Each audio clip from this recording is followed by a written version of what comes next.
the lobby was closed for a disconnection. So not the best start. Even before the race has started, we've had a lobby problem there. That's being sorted out at the moment. So as soon as we get news on what's going on, we'll let you know in due course. Yes, indeed. So, of course, we've given you the grid order. Probably a good idea then to just run you through the teams and the various drivers. We'll run you through the entry list. We'll do this in numerical order. So it'll run from, of course, the number 1 down to the highest number in the field, which is the number 166, of course. So let's just run you through the GT3 Pro class, first of all. Race on Oz Racing. There's an echo. I can hear myself. It's very off-putting. The mixed team, Race on Oz Racing, the NISMO GT3R. 2 gold-rated drivers as well. 1 rookie driver, 1 platinum. Mint GTR, N64, the Stig, and Random 90, as well as the Warrior 2167 to take to the field in their Nissan GTR, which will be very, very nice indeed. The only mixed team, of course, is...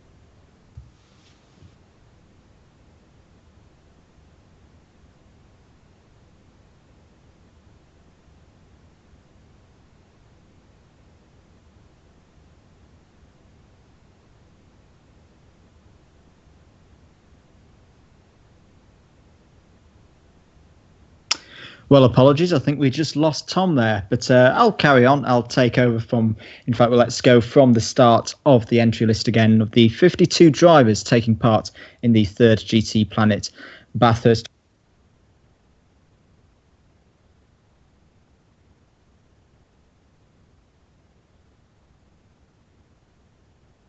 Sorry, forgive me for that. So let's just guide you through the running order, the entry list, should I say. So we got through NISMO Race on Oz Racing. Let's go through to Top Notch Racing, number 15 in the Audi R8 LMS Ultra, Lloyd's Elite 69, the Canadian, TNR5 Zygon, the American, and TNR Feather. Only 3 drivers compared to Race on Oz Racing's 4 behind the wheel of those.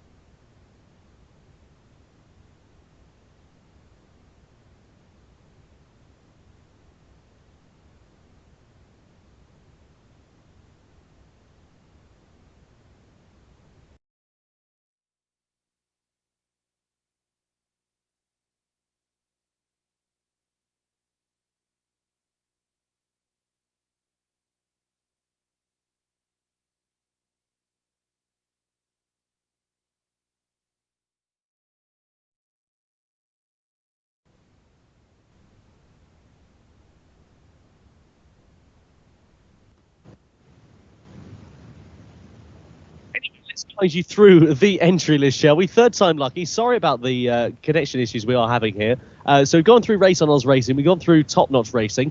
Team Redline GT and the number 30, the British run outfit, the Audi R8 LMS Ultra. TRL Andromeda.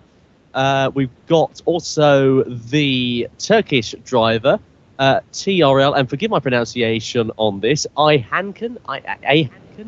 So let's go Ayhankan. That sounds about right, doesn't it? TRL Ayhankan and TRL Evolution. So 3 different nationalities in the Team Redline GT outfit. Then comes number 33, Avalarion Racing in the 3rd and final Audi R8. Friday GTRP, GTEP Ghost Driver, GTP Passam, and RS96 behind the wheel of the Avalarion Racing car, or at least they will be throughout the course of this race. ABC Racing, the number 41, the American run outfit, comes next in the BMW Z4. We saw that car having a pretty difficult time at last time out on track, especially at the Bathurst 12 Hour. Not the easiest car to handle at the best of times, and especially not around a circuit like this, but we'll see how things go for them. Adventurous, D Griffin 28, Skater 913, and the EH Team 43 behind the wheel of that car. Then comes Bit of Rivals Racing, number 47, the New Zealand run outfit, actually. The Mercedes SLS AMG with Greasy 07, J Starscream, Lionface, and the Flash 05 piloting that car. Reaper Online Racing in the number 48, the 2nd and final British run outfit in the field today. The Mercedes SLS AMG, the black Mercedes SLS AMG, you certainly can't miss it. An all-British lineup as well to commemorate their British team. Glen Owls 81, GTP Kane, R Clark 83, and Renault Thomas behind the wheel of that car. TCN-1 cars, though, Andrew, looks like a completely different bag. Do you want to run them through? Yes, I can, if you can hear me loud and clear. Sorry for the disconnection that both of us had. So here we go into TCN1, starting with the number 42 car, the Dutch Hyperion team in the BMW 320i, with a 4-driver lineup of DEPR, the Danish Gold driver, GTP Dutchy, who you'll all know, GTP Oz, and Meisterfetz lining up in the BMW. Onto the number 71, the American Racing Series group, in the first of 2 Lexus CCSRs. This is the American Run 1 with Ace Boy 127, CS Hardy 62096, and the Noir Antares, all 3 rookies in that team, being joined by Haas Gaming 96, the silver driver, another familiar name to the GTPlanet Sports Car Series. The other Lexus is the number 72, a Canadian Lexus CCSR, so a good North American battle there between the 71 and the 72. The 72, the Vile Racing Limited team of Chris W265, Heather Ant, Jack Shea, and John Hope. If you're regulars to the series, you'll recognise all of those names. The number 75, first of 2 Renault Sport Megane trophies in this race, the Green Hell Heathens. It's racing UNC Pub 16 and WTF Man. 2 silver drivers and a bronze in that 3-driver team. The number 76, the Endurance Experience team, with some familiar names for Tom and myself from the GTPlanet karting series from 2015. Another Renault Sport Megane trophy, Crawler 69, FRS Skater, GTP Jammy and GTP KTZ forming up the number 76 team there. The number 78, the first of 2 Toyota GT86s in this race, both American entries. So let's kick off with the number 78 of the international racing entity.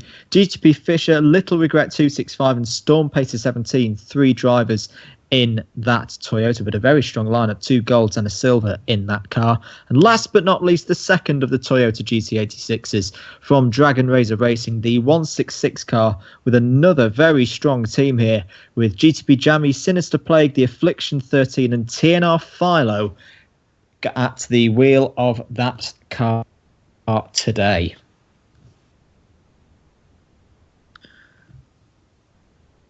So there is your entry list for the 3rd GTPlanet Bathurst 12-hour.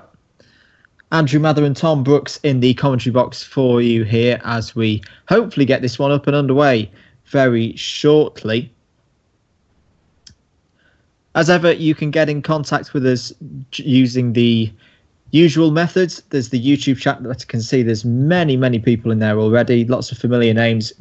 Good afternoon, good morning, or good evening, dependent on where you are in the world, to you. And of course, you can get in contact with us on Twitter using the accounts GTP_AJ, GTPlanet News.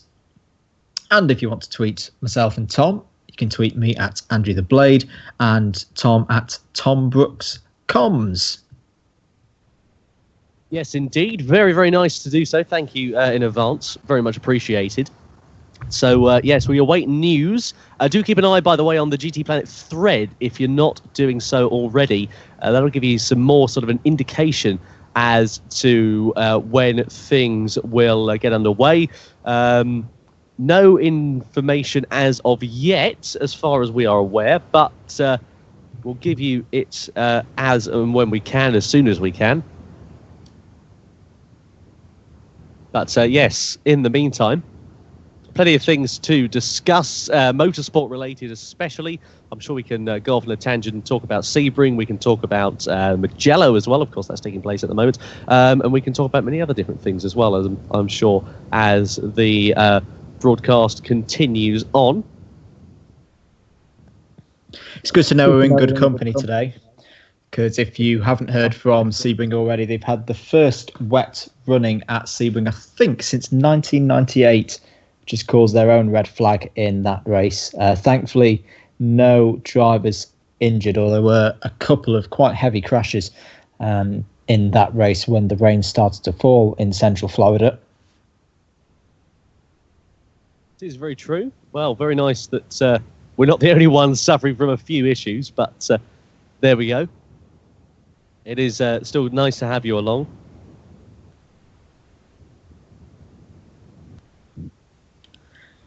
I guess we could always mention, Tom, the probably the biggest news in motorsport today. With the what did you make of the F1 qualifying this morning? If you watched it. Well, do you know, the thing is, I've been suffering from a chest infection this week, so I've been a bit sort of off the radar, as it were. I've been very, very run down and very tired, and such. I've been trying to get a lot of rest into me because I've been going back. I went back to work yesterday, and I'm going on for sort of 3 full days. So I didn't actually get up for qualifying this morning, and I haven't watched it yet because I came straight from work because I finished at 6:30. Came straight from work and flew back here, jumped onto my computer.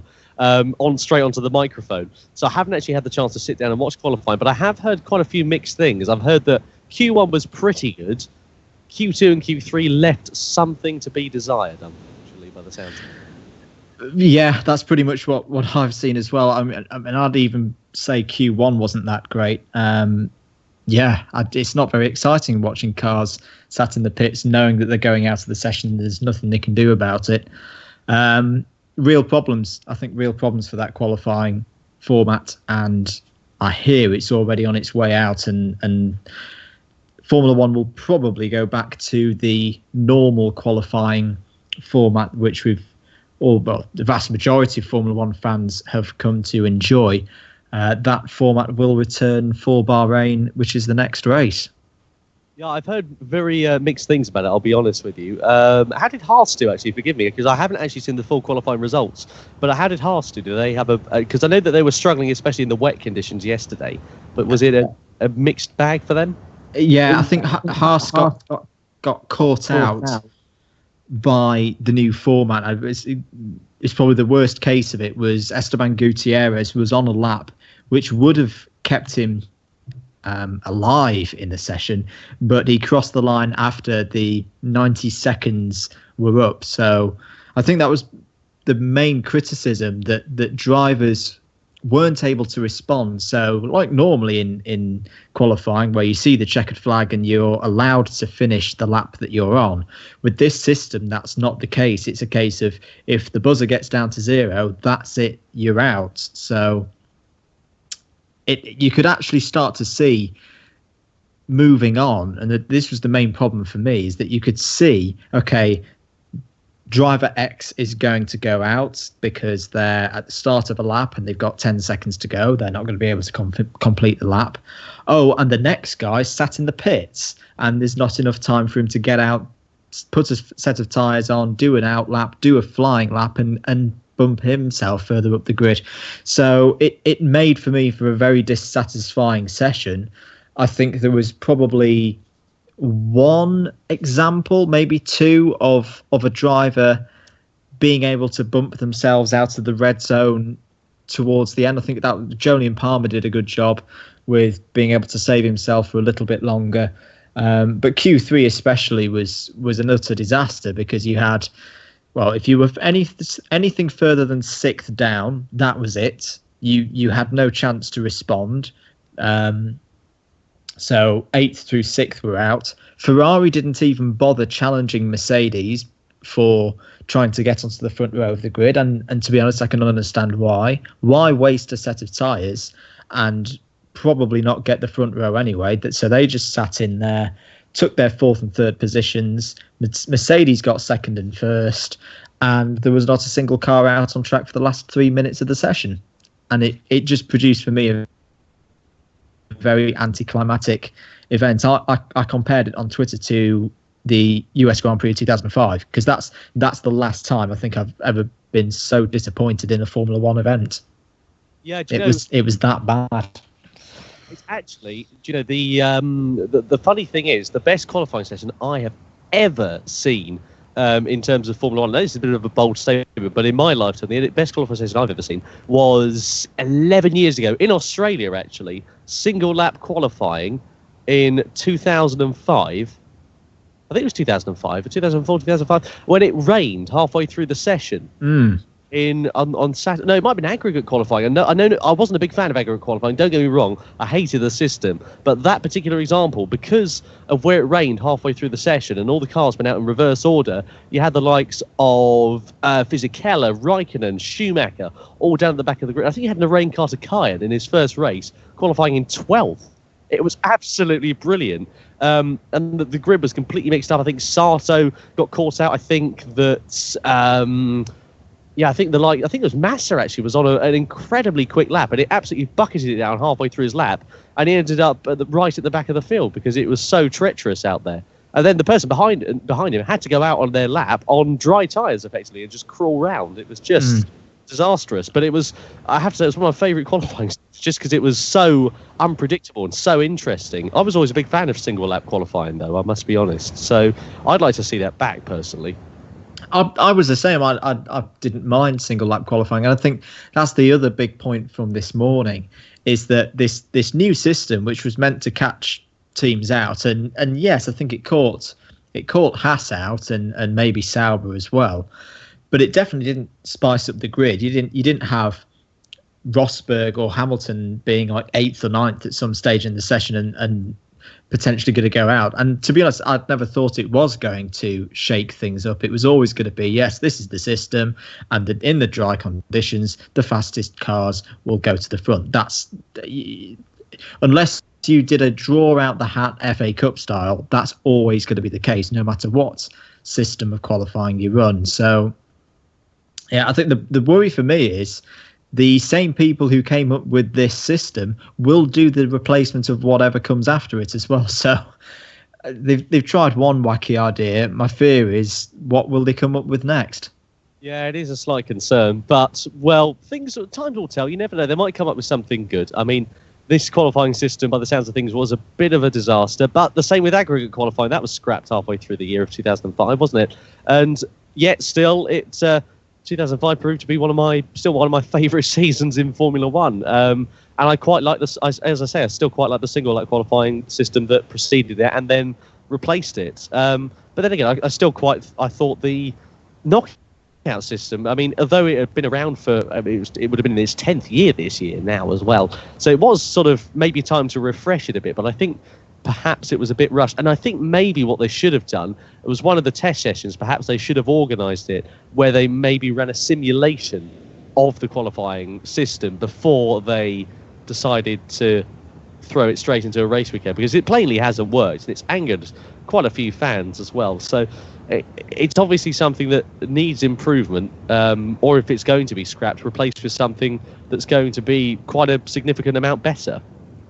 I'd actually say that the best way to use this 1x1 knockout system is actually if they went back to the old, and this is me showing my age now, back to the old just 1 hour 12 lap session back in the 90s and early 2000s. The problem with that system was always the first 20 minutes nobody went out because the track was green and cold, and it wasn't until the Minardis went round and thought, oh, let's get a bit of TV time, that anything happened. If you introduced this 1x1 knockout system into that kind of session where they say, okay, you've got 5 minutes and then we're going to start knocking people off every make it 3 or 4 minutes, that I think would work. The problem for me today was that 90 seconds was not long enough a time span, especially with these Pirelli tyres that go off so quickly. 90 seconds was not long enough to be able to respond to being in trouble. So teams just took the hit. No, I quite agree. Anyway, we've had some news from Race Control. News now that the race will start at 2000 UTC. So 8 p.m. UTC is when the race will start. It's delayed by at least 2 hours, whilst we're going to give PlayStation Network a chance to clear, because, of course, we're running at peak times. During that time, we are going to show 2 1-hour GT3 races that were recorded last week. So we're very much looking forward to bringing you that. The first will be at Silverstone National Circuit, which is going to be very, very fun indeed. We're looking forward to bringing you coverage of that. So why don't you sit back and enjoy some GT3 races whilst we give PlayStation Network a chance to clear, and then as soon as the time is right, we'll get the race underway. The green flag will fly, and we will be underway for the 12 hours of Bathurst. Slightly delayed, but plenty of action to come in the meantime to keep you entertained. So let's move forward to the grid and see how they all line up. Well, it's TRL Evolution on pole position, the Swede in his Audi R8. TRL Andrew Mader in second position alongside him. TNR Zygon in third. Pass him in fourth. Lionface lines up on the grid in fifth position. And alongside him is the Brit Rono Thomas in his home race in sixth place. Let's see how they all fare as the cars come down towards turn one. It's going to be very, very interesting when the lights go green. So TRL Evolution on the right, Andrew Mader on the left, and it's go. Oh dear, a terrible start for TRL Evolution. What on earth happened there? He was absolutely going down then in towards the left-hander after the Woodcote straight and in towards the back part of the lap. It's still Andrew Mader leading the way then behind the wheel of that Corvette.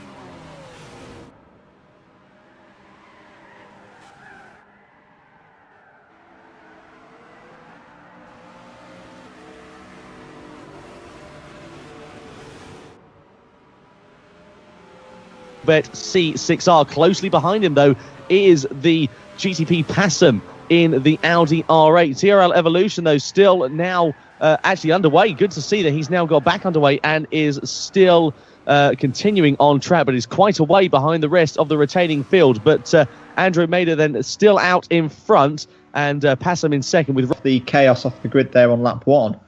Yes, indeed. There is Rono Thomas behind the wheel of that Mercedes SLS and getting very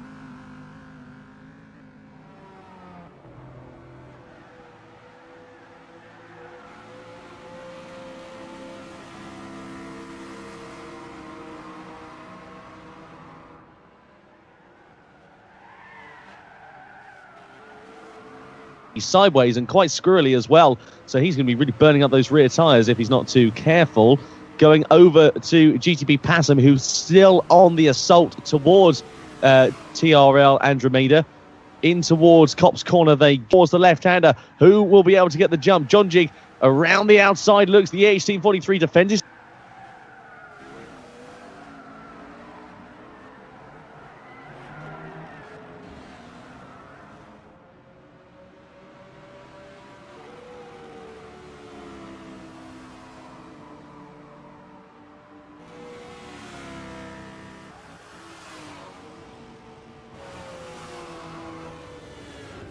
line very valiantly and defends the position there from the Briton. So Canadian ahead of Britain at the moment. In towards Laffield they go, almost side by side between the two GT3 cars. And who's going to get the better exit coming out of it? A bit wide there from the EH Team 43. That allows John Jig up the inside. Through Woodcote they go, and still side by side as they come down towards Cop now. As we go on board with Sinister Plague. Fantastic shot there. On board with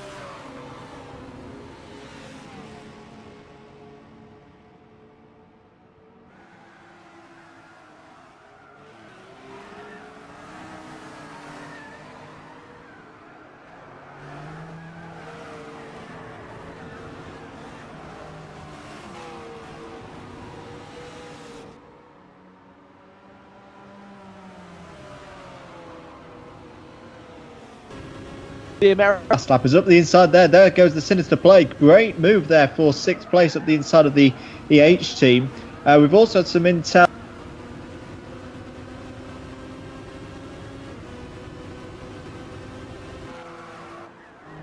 from Evolution as well. A problem with the steering wheel for him caused that chaos at the start, but he's up and running again now and back in the race. Yeah, fantastic to see. So 12 runners here on track at the moment. The cars come barreling down towards Copse Corner for the first time. The EH Team 43 looking to get that position back ahead of Sinister Plague down into 7th place. And the EH Team 43 back up in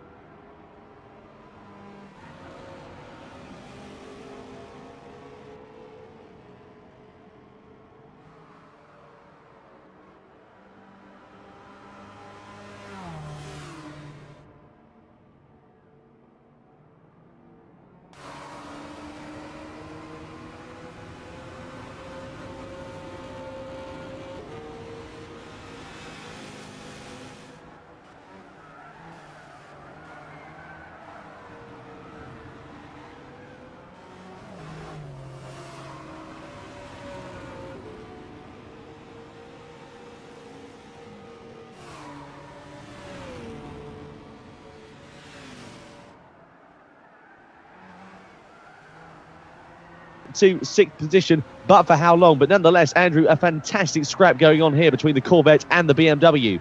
Wow, that was a properly ballsy move there from the Canadian. Getting all crossed up. I think he locked up the rear axle of the Corvette, but held onto the car, held onto the position, got the car stopped on the apex, and gave Sinister Plague no chance to get the undercut and take back that position in the BMW Z4. SLS, the pink Mercedes SLS, out in front of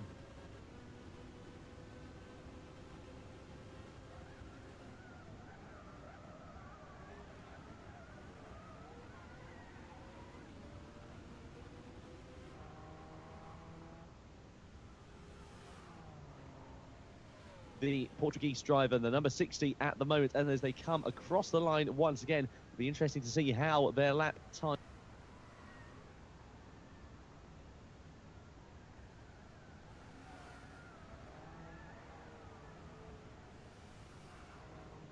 compare between the two. But nonetheless, absolutely fantastic battles going on throughout the track at the moment. And we've got Fallen Log, who's now unfortunately left the room by the looks of things. So things are certainly not going his way. That now means that the Kiwi Lion Face is down in 11th and now effectively last position as well. But still a great battle going on. Corner. Look at the gap that Andromeda has got ahead of Passam now. So Spanish leads, Dutch leads, Britons.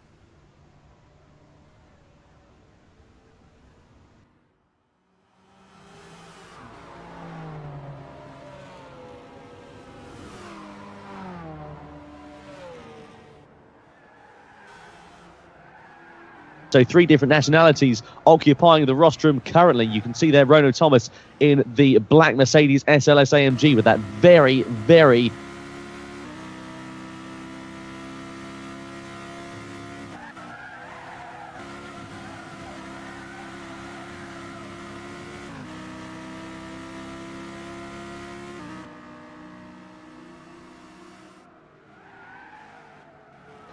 fluent and a fluid driving style, very sideways and very controlled nonetheless from Rono Thomas, sitting there in 3rd position. So a nice comfortable gap that Passama's got there, Andrew, and that's really going to be important to be able to mount that charge onto Andromeda throughout the rest of this race. Absolutely. We know how confident and how experienced a driver Passam is. Right now, I think he'll just be taking his time, keeping the pace up, obviously, because he is... As they come in towards Maggot and Beckett, he's thinking about it. He's trying to find some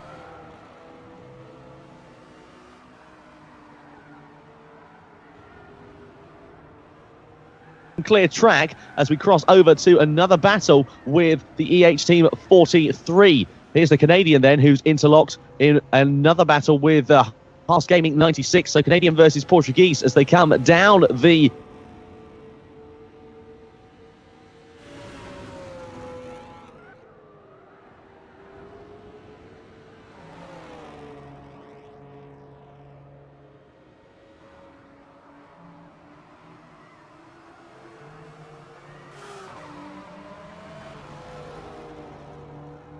club straight and head in towards Brooklands then for the 9th time.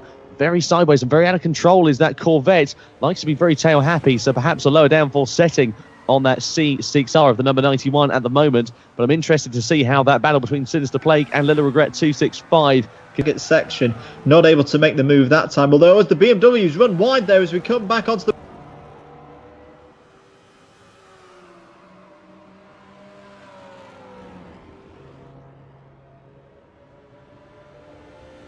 Wellington Straight. This is going to offer a great chance for Little Regret 265 to take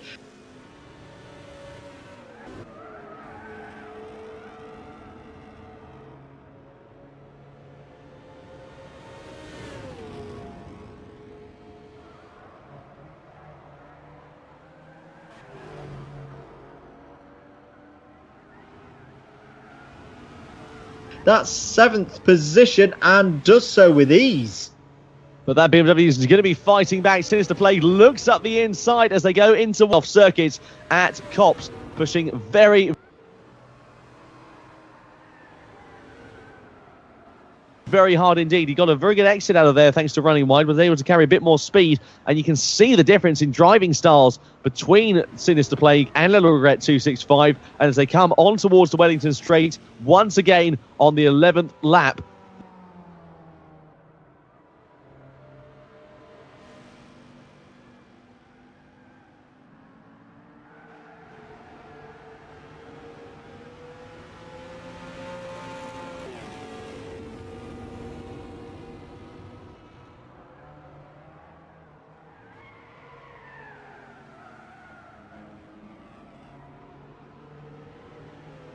They are still battling very, very hard indeed as we go on board, Andrew, with the BMW.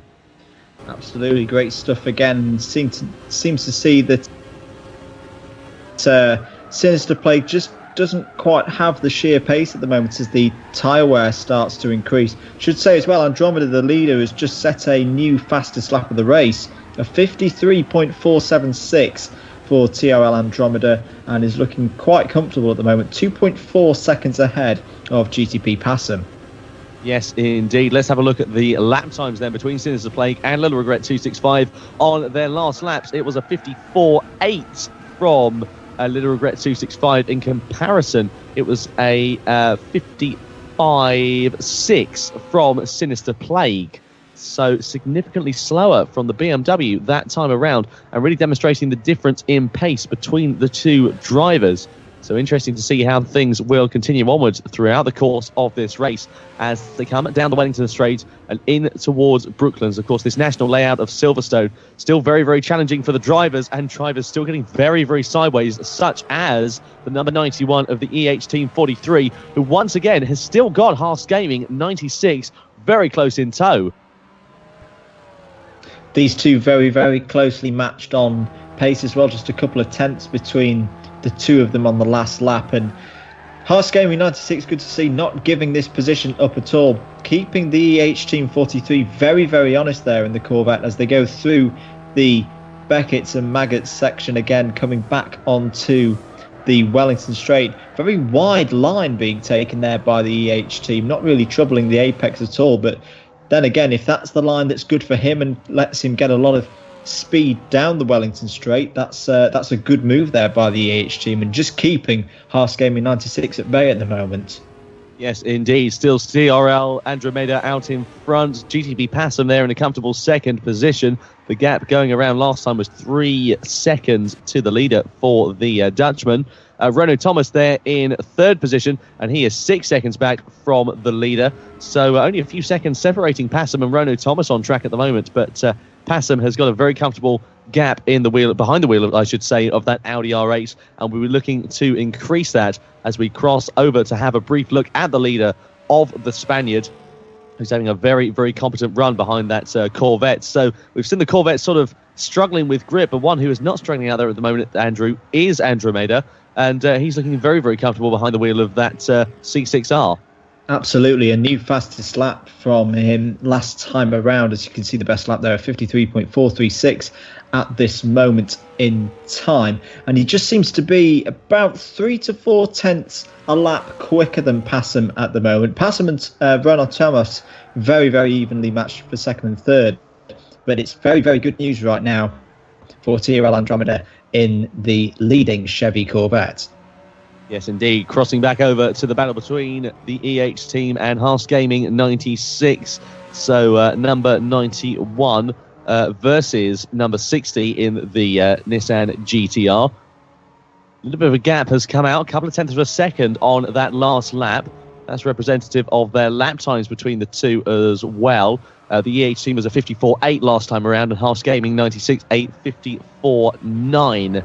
So still very close between the two, but a little bit more of a gap for that C6R compared to the Nissan GTR as they come down towards Brooklands. Nice to see the different lines that they're taking as well. That's Corvette, as you said, Andrew, taking some unusual lines, as we've seen, not troubling the apex at all through Luffield, and opting to take a very wide exit out of there. Surely that, though, is going to launch number 60 of Haas Gaming 96 to be able to make a move as they come in towards Copse. He's got the slipstream now, and he's got the momentum as well, and looks up the inside, does the number 60 in towards the first corner. It's going to be sweet as you like. No, it's not, as number 91 closes the door, does the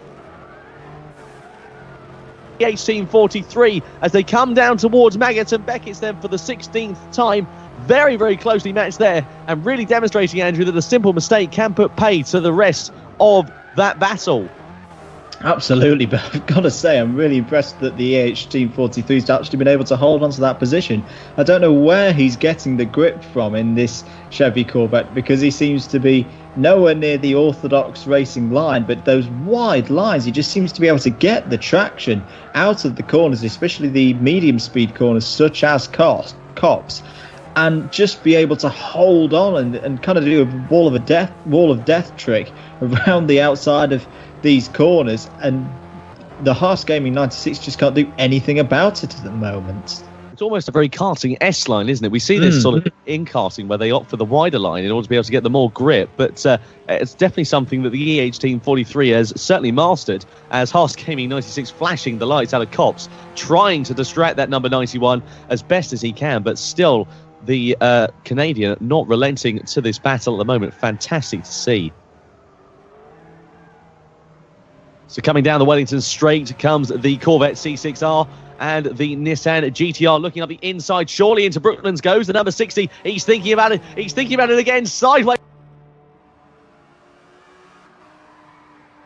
from the number 91, but he's going to have the line going in towards Luffield. Tries around the outside. Does Haas Gaming 96, the Portuguese driver, but thinks better of it once again and will try and opt for a better exit as they come out of Woodcote and head down the main straight to cross the timing line to start another lap. But very, very closely matched between these two, and keeping us very entertained up here in the commentary box as well. But still the EH team, once again, despite taking some unusual lines and really suffering with grip in that last sector, Andrew, able to pull out that gap as soon as it heads onto a straight.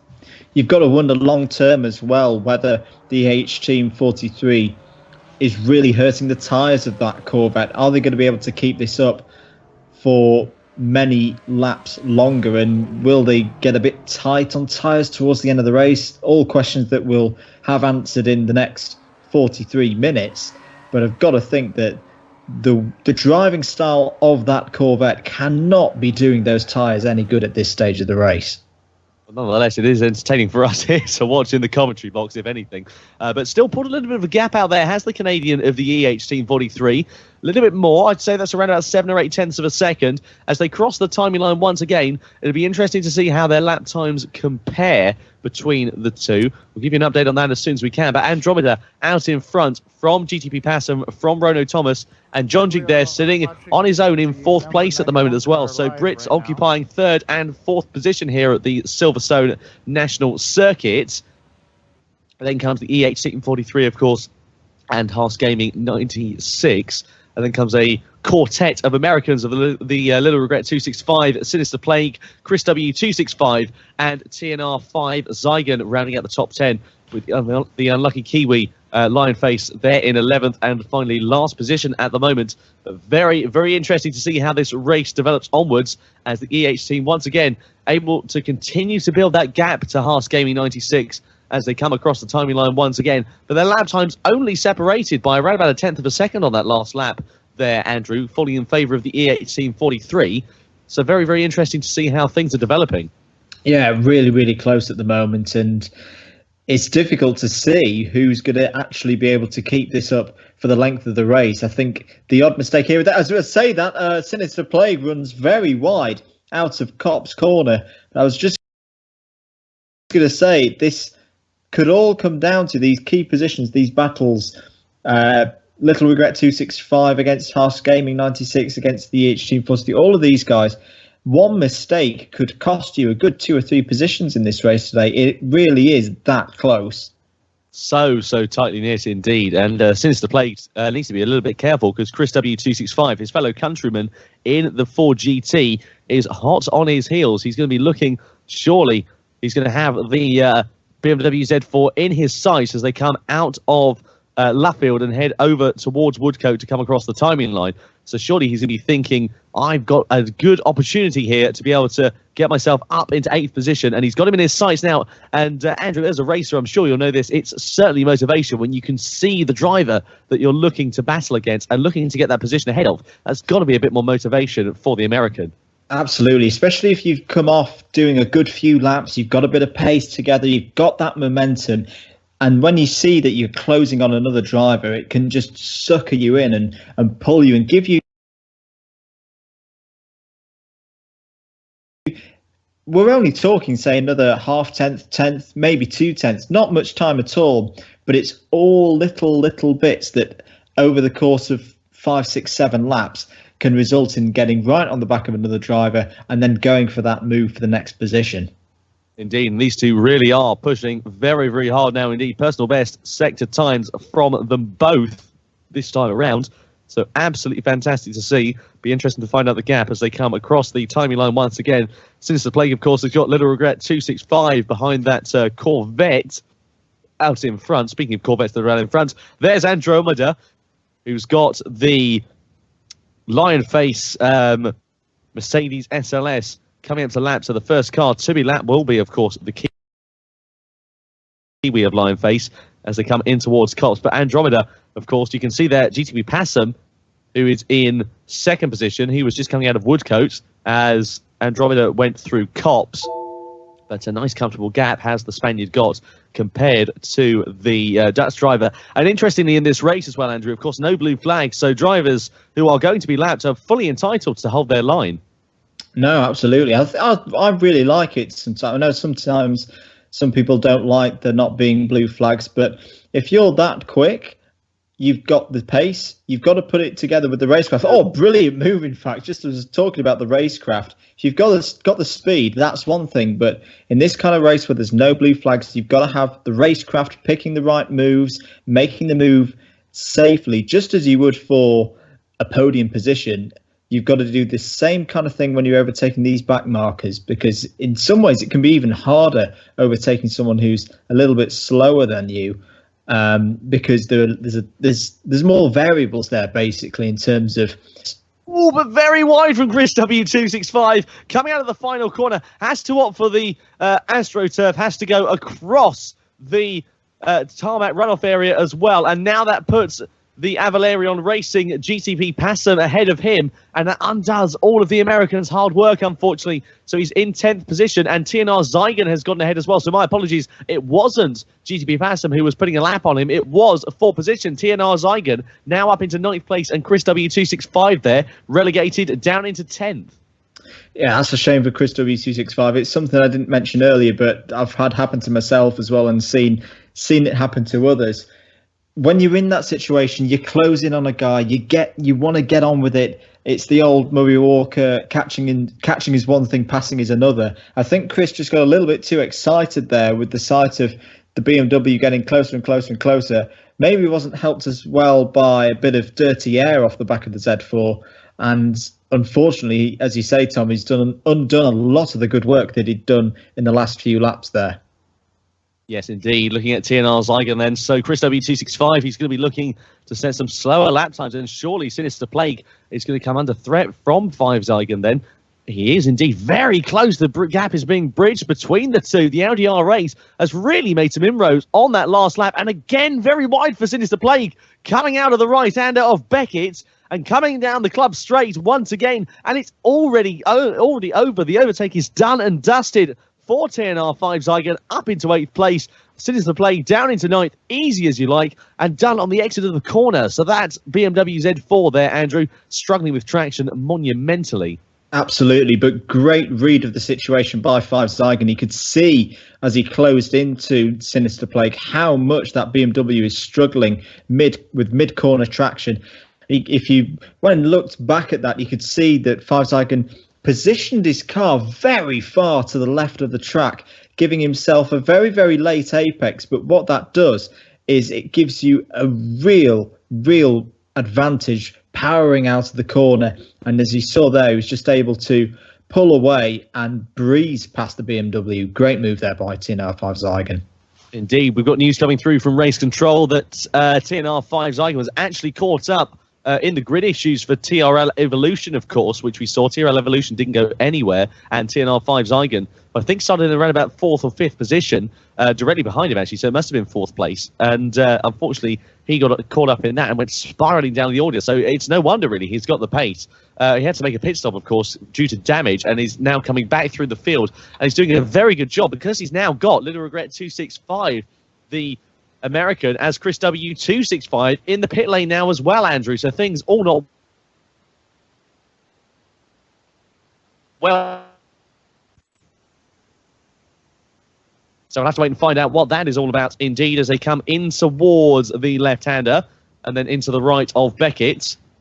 So TNR5 Zygon getting a little bit wide out of the right-hander and coming down the Wellington straight once again.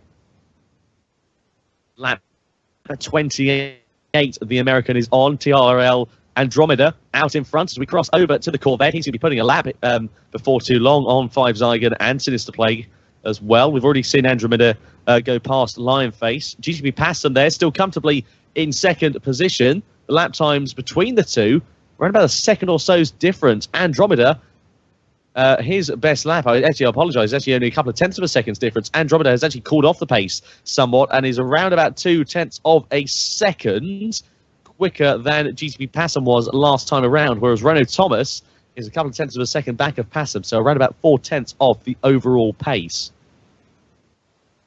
We mentioned earlier, though, 5 Zygon's pace. I'm just looking back at the laps he's done so far. He is actually the second quickest driver out there in the course of this race. A 53.6, his fastest lap, compared to a 53.4, which is still the ultimate pace from TRL Andromeda. And he's also the second fastest man on track last time around, a 54.0. So I think we could definitely expect 5 Zygon to be on the tail end of Little Regret 265 in the next couple of laps.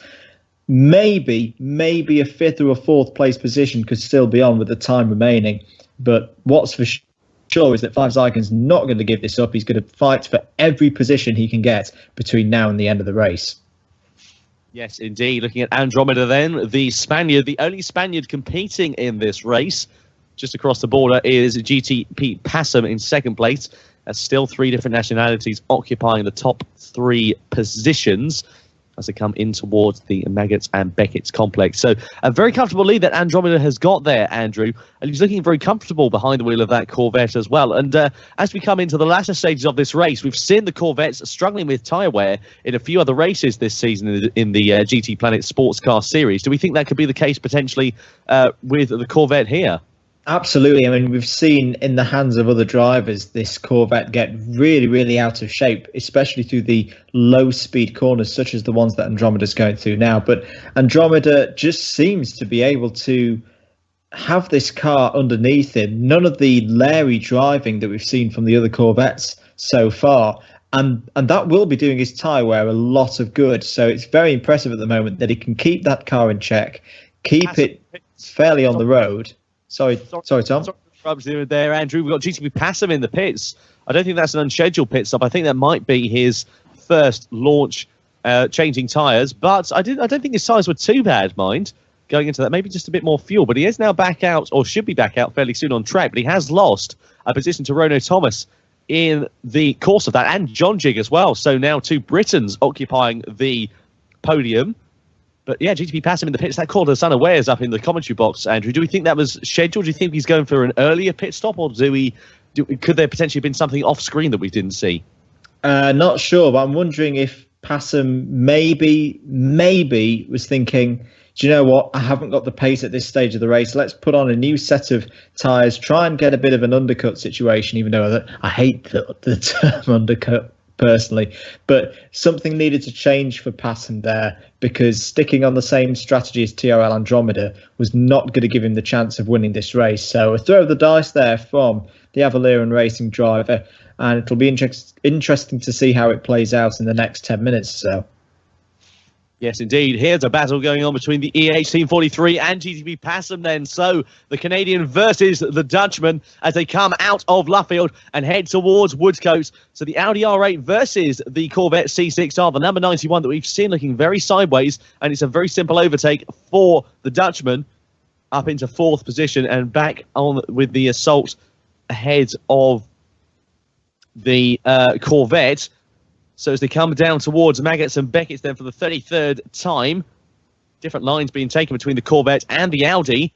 But that Audi looks to be firmly planted on the ground, whereas that Corvette there, Andrew, once again, all over the show, and it was a very simple and very easy overtake, as I think we've got a few more people in the pit lane. Yes, we have the leader in the box. Yep, so response there from the leader, basically marking Passam's move there. I think it was the next lap or the lap after that? So not long at all for TRL Andromeda, apologies, out there on that same set of tyres. And pretty much bang on halfway as well. So that's good work there from the leader, or was leader. The lead now handed over to the local driver, Ronno Thomas. Sinister Plague, you can see, has been in the pits as well, as has his countryman, Little Regret 265. So a lot of activity here in the pits, as expected, at the halfway point. So Ronno Thomas has been in the pit lane. So has TRL Andromeda. I apologise. Is that a change of lead then? Because they changed positions on the graphic. I believe Ronno Thomas was in the pit lane last time around. So have we got a change of lead? Is the Briton and now leading the race? Well, he is leading the race. Oh, sorry, my apologies. He's now just coming into the pit lane. So he hadn't pitted last time around. That was my mistake. And Andromeda is now going to surely retake the lead after that pit stop. And he'll have the advantage, of course, of having very warm tyres after having had a lap to warm them up. Also, Lionface now in the pit lane as well. And sweet as you like, Andromeda retakes the lead from Ronno Thomas. And surely GTP Passam is going to retake second position. And indeed he does, with relative ease.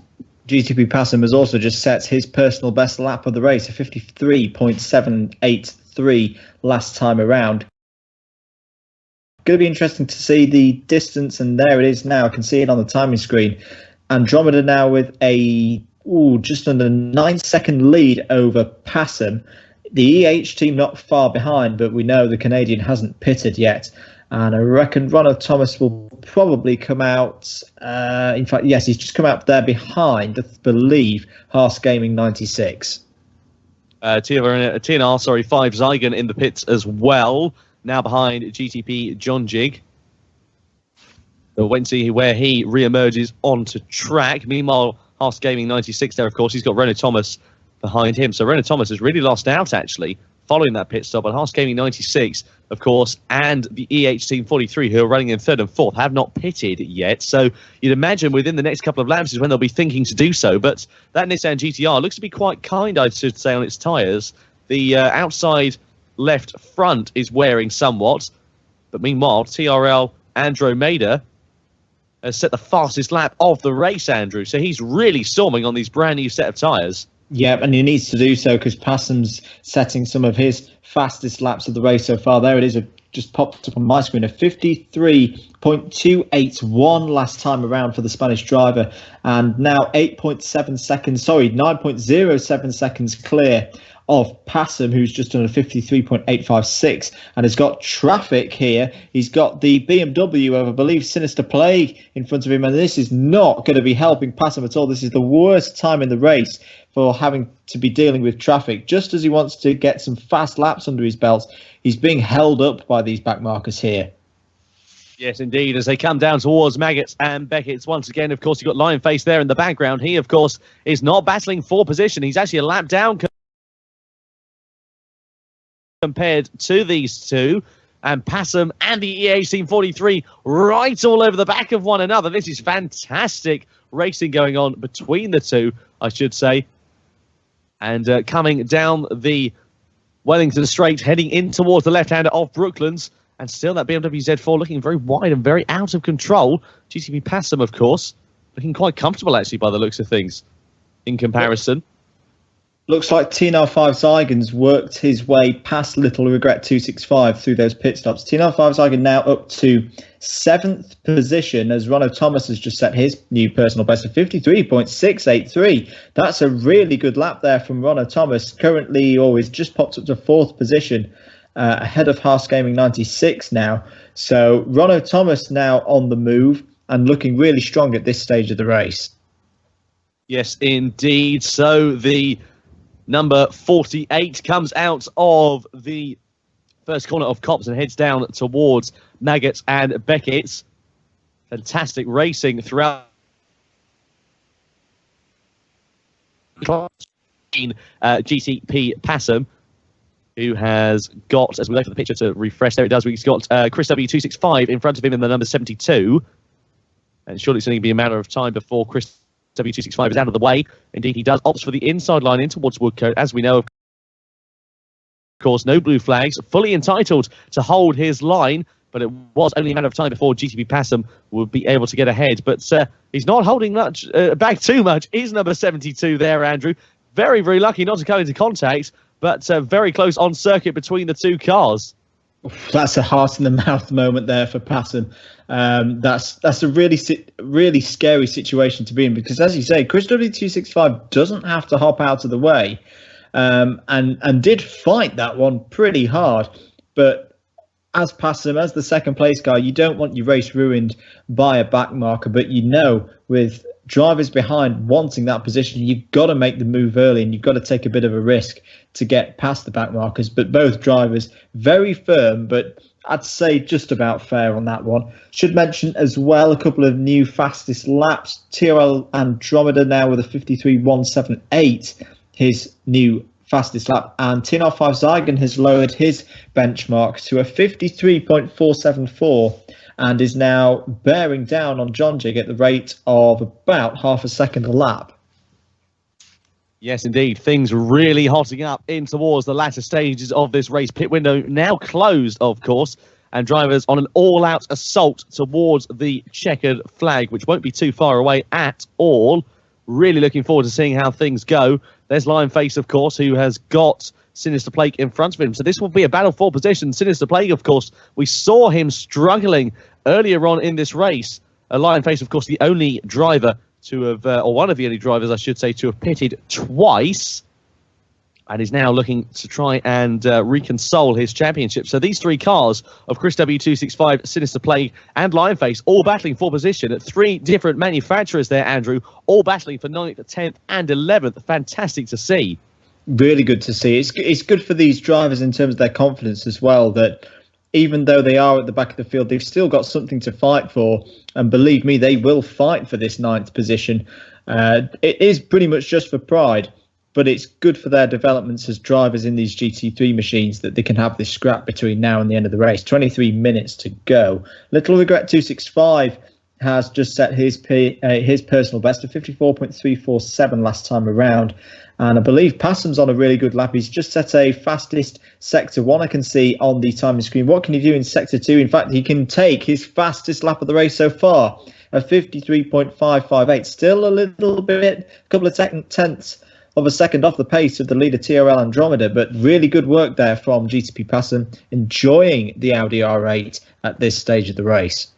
Yes, indeed. 40 laps completed by those at the back of the field. So 41 completed by Andromeda, Passam, and the EH Team 43, the podium placed drivers at the moment. And once again, three different drivers, of course, occupying the top three positions. That will change, of course, because the EH Team 43 is yet to pit. Look at this battle hotting up for 9th position. Chris W265 at the helm of it. Sinister Plague in that unfortunate position of attacking and defending at the same time. And Lionface number 11, or number 11 in 11th position, I should say, rather, the number 42. In towards Brooklands they go, right at the back of the field. And I thought, yes, Chris W265 has gone wide going through Brooklands, and that's allowed Sinister Plague. There's contact going in towards Lutfield. Very close battle between the two, and he's looking set almost to lose 2 positions, but he's now behind Chris W265 is Sinister Plague, and now he's really under threat from Lion Fate as well. Fantastic battling going on. The BMW and the Ford GT side by side as they come in towards Copse Corner. Who's going to lead coming out of it between the battle? It's Chris W265. Fantastic. And now Lion Face coming into play as well. This is brilliant. I was just on, oh my goodness, they're going to go 3-1. It's got memories of GP2 2006 when Lewis Hamilton did that audacious move into that corner. But great stuff here from these three, all keeping it just about on track at the moment, as now Sinister Plague in the lead of this trio. Lineface, though, it has not given this up. He could still get both of these guys. Who knows what could happen over the next lap or so. And yes, Lionface has got up into 10th. He has a little look there to see if he could get 9th. And in fact, that compromises his line. It's all going on here, Tom. Brilliant stuff from these 3 drivers. Yes, indeed, as they come across the timing line for the 42nd time to start their 43rd lap. And still Lionface then trying to get himself ahead of Sinister Plague. Sinister Plague doing a valiant job behind the wheel of that very difficult BMW Z4. We've really seen him struggling throughout the course of this race. But nonetheless, he is doing a valiant effort behind the wheel. In towards Brooklands, there you go. Sorry, in towards Beckett's, there you go, I should say. Rather, look at Chris W265 trying out the inside of Lionface as Sinister Plague goes a bit wide, coming down the Wellington Straight, side by side between the 2 German manufacturers almost, but Sinister Plague just about holds on. The grunt of that BMW Z4 able to spare his blushes so far. Chris W265 up the inside of Lionface, in towards the left-hander they go, and then the right, the final corner. This is fantastic racing between these 3 drivers, absolutely no holes barred, and you could rub a cigarette paper between them. That's exactly how close they are. But Lionface once again trying to get himself ahead of Sinister Plague as they come across the timing line, heading in towards Cobb's Corner. Fantastic racing, Andrew. New fastest lap from TRL Andromeda of 53.107. Gotta tip my hat though to Lionface, who's now going to try and go round the outside of Sinister Plague into Beckett's. Can he make the move? No, he can't get it done.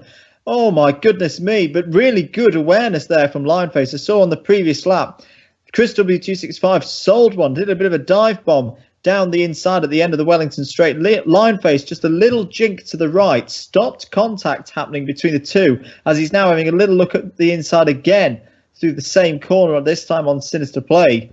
But he just had a little jink to the right on the last lap around, and that stopped contact happening between the 2 of them. Lesser drivers would have just turned in and not been aware that there was a car there, but really good heads-up driving from all 3 drivers at this point of the race. The EH Team 43 finally pits then after 45 laps. What an effort there from the Canadian. But look at this battle going on between GTP Jonjig and TNR5 Zygon. The American, the number 65, with that BMW, so the Mercedes, I should say, rather, SLS AMG, having a very, very comfortable run so far behind the wheel. And he's looking to get himself up into 5th place. They're very close on the number 60 and Haas Gaming 96, I should say, rather. Incredibly close for 4th position. Up the inside goes the number 65 and Haas Gaming, GTP Jonjig, rather, I should say, ahead of Haas Gaming 96. Incredible racing here at Silverstone. What a fantastic effort as they come down the Wellington Straight and head in towards Brooklands. But it is then John Jig who's got himself up into 4th place as he was earlier on and is now ahead of Haas Gaming 96. But still, Andrew, the battle goes on for 9th position. This is incredible. You'd think they were fighting for a championship. Well, this could go on to the end of the race, and I hope it does, because neither of these guys want to give up. The BMW looking a little bit wide there. Haas Gaming 96, finally, the last man to pit in the yellow Nissan. But yeah, these 3 could... Oh my goodness me, it's Chris WT65, bit of contact there with Lionface. Oh, now I'm not sure Lionface will be too happy with that, because Chris W265 was very forceful at the inside there. But I think it'll just about be fair. It kind of reminded me of the Daytona 24 Hours a couple of weeks ago, where Ollie Gavin in the Corvette gave one of the Porsches a little bit of a love tap, and it was just about okay. That was similar there from Chris W265. And, well, a little bit of a gap now between Chris W265 and Lionface. Lionface maybe tyres a bit dirty, did run a little bit wide as they came through the cut-through. But this battle's not over, and Lionface looks like he's got the pace to close back in on these 2 guys. And we'll probably have lost count of what round we're on now of this boxing battle between these 3. As Chris W65 is going to try and do the same move on Sinister Plague through the cut-through. We wait for the camera to pull back. Where has Sinister Plague gone? There he is. He's just on the outside. And into 9th place goes Chris W265. Oh, they're banging doors, and this is going to be 3 wide. Surely not into Brooklands. That's going to be incredibly close. Chris W265 has got the inside line as Lionface goes a little bit wide. He's able to hold on. Sinister Plague there in 10th position as they come through Luffield. This is fantastic. Side by side between Chris W265 and Sinister Plague. The BMW Z4 reigns supreme for the time being, but Lionface is looking to get himself ahead of the number 72. This is going to end in tears if they're not too careful. Absolutely incredible racing coming down towards Cop's Corner. My goodness gracious me. The number 47, how did he try and hold that move up the inside? And now Chris W265 in the number 72. He's all over the back like a horrible rash of Sinister Plague. Up the inside, maybe in towards Beckett. Has to think better of it. And now they come on towards the Wellington Straight once again.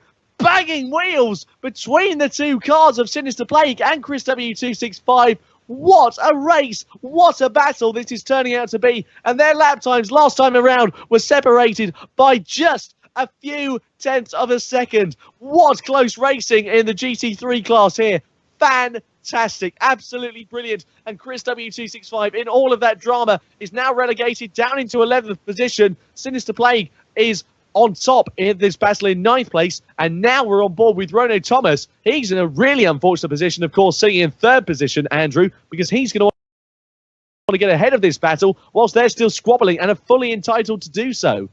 I was just about to say I would not want to be Rono Thomas right now because he's watching all of this unfold and he's probably thinking, do you know what? I do not want a piece of this right now. I'm nice in my 3rd position. Oh, was there a bit of contact there between Chris W265 and Sinister Plague? This is actually going to offer an opportunity to Rono Thomas to get past a couple, but Chris W265 again with that very forceful move through the cut through, and I hope these guys realise that Rono Thomas is a lap ahead of them. It would be a shame for him to be taken out. He's going to try and go round the outside. Oh my goodness me, this is great racing, great driving from Rono Thomas, really brave stuff, and that is the trademark of a top driver there. That was really brave stuff, and he's got past 2 of those 3 guys. Brilliant driving from Rono Thomas.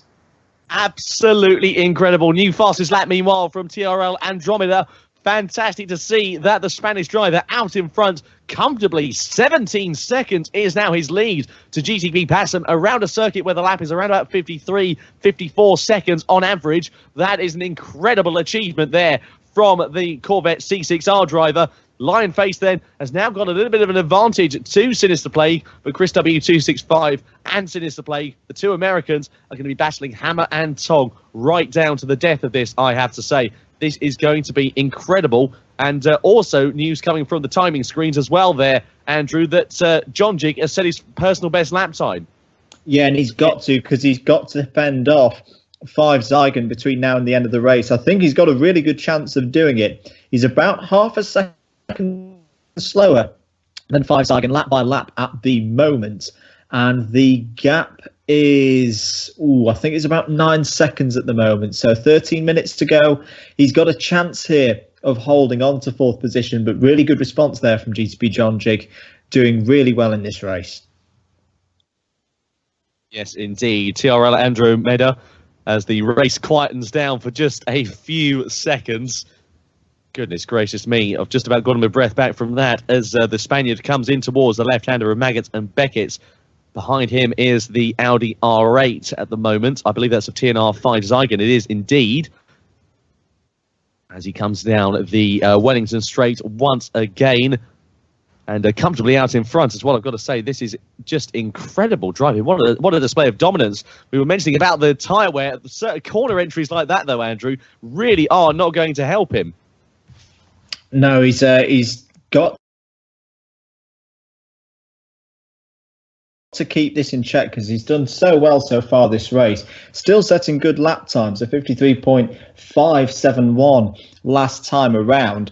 But there's still 12 minutes to go. There's still almost a quarter of this race to go and still enough time to lose it. Yes, indeed. As we look at Lionface, the Kiwi, we will look at Lionface in just a few moments' time. He's got a nice, comfortable advantage there in 9th position to Sinister Plague and Chris W265. So he's been able to break away from those 2. But I think they are still battling pretty close on track at the moment, Andrew. We'll wait and see how things go there. But John Jig, who's in 4th position. Renault Thomas, of course, just ahead. They are still on the lead lap as one another. Just a simple mistake from Renault Thomas could see the Britons swapping around on the podium. Yeah, could do indeed. I think Renault Thomas has still got to get past one of that. I think he's still got to get past Line Face in 9th place and put a lap on him. We saw him brilliantly dispatch Sinister Plague and Crystal B265 not that long ago. But it's that worrying point of the race now where things are fairly calm and everyone knows what they're racing for. But it's not in the bag yet, and so much can happen between now and the end of the race as we now switch to a charging TNR5 Zygon, who is still closing in at a rate of about half a second a lap on GTP John Jig and giving it all he's worth to try and take that fourth position. Yes, indeed. So the American TNR5 Zygon, the highest placed American in this race, sitting there in 5th position. A neighbour, of course, of the EH team in 6th position, the Canadian driver. Then comes a Little Regret 265. He's had something of a quiet second half of this race. It was all over the scene in the first half, but has now quietened down somewhat and is setting good, consistent lap times. His last lap was a 54.6. In comparison, those around him, the EH Team 43 set a 53.9, his personal best lap in the race, whereas Haas Gaming 96 behind him was a 54.5. So he's around about the good ballpark for setting good, consistent lap times is Little Regret 265, and is having a nice, comfortable run in this race around the 1.64 mile Silverstone National Circuit. Things now quieting down with just under 10 minutes remaining. But what an incredible race we have had so far. Never count anybody out, because things could still continue to develop as the race continues onwards. It'll be very, very interesting to see how things develop there, Andrew, as we get in towards the latter stages. Will tyre wear come into play as well on this second stint? Could do. It'll be interesting to see how the guys who, and we're looking at one of them now, Haas Gaming 96, was one of 2 cars that ran a very long first stint. It's going to be interesting to see how these guys can push and maybe use their tyres in terms of unit pace. They'll be taking a lot out of their tyres, but they've got rubber to burn, to pardon the pun. They've got that rubber that they can use for this last 10 minutes and really put under pressure the guys in front of them. Yes, indeed. There is Renault Thomas then, the Briton. Just in front of him, of course, is Lionface, 9th position. So he's still trying to get himself ahead of the Kiwi at the moment and not having much luck. Of course, very evenly matched cars, maybe a slightly different setup underneath, but cars are identical pretty much as well. So Renault Thomas's pace is not able to be enough of an advantage to get himself ahead of Lionface. In comparison, Renault Thomas's best lap last time round was a 53.7, whereas Lionface was a 54.3. So around about half a second or so separating the 2 drivers in terms of pace, at least, and around about the same actually in terms of the gap on circuit as well. There is GTP John Jig, who's got Chris W265 in front of him. So John Jig, of course, in 4th place, and Sinister Plague. So these 2 are still battling. We haven't seen it for a few laps, but the BMW Z4 and the 4GT, Andrew, still going hammer and tong as we can see it. Incredible racing. And the number 65 trying to get himself ahead could prove to be the catalyst amongst the pigeons. There's a bit of contact going into Luffield between Chris W265 there and Sinister Plague. It's absolutely fantastic going throughout the field, Andrew, with this battle.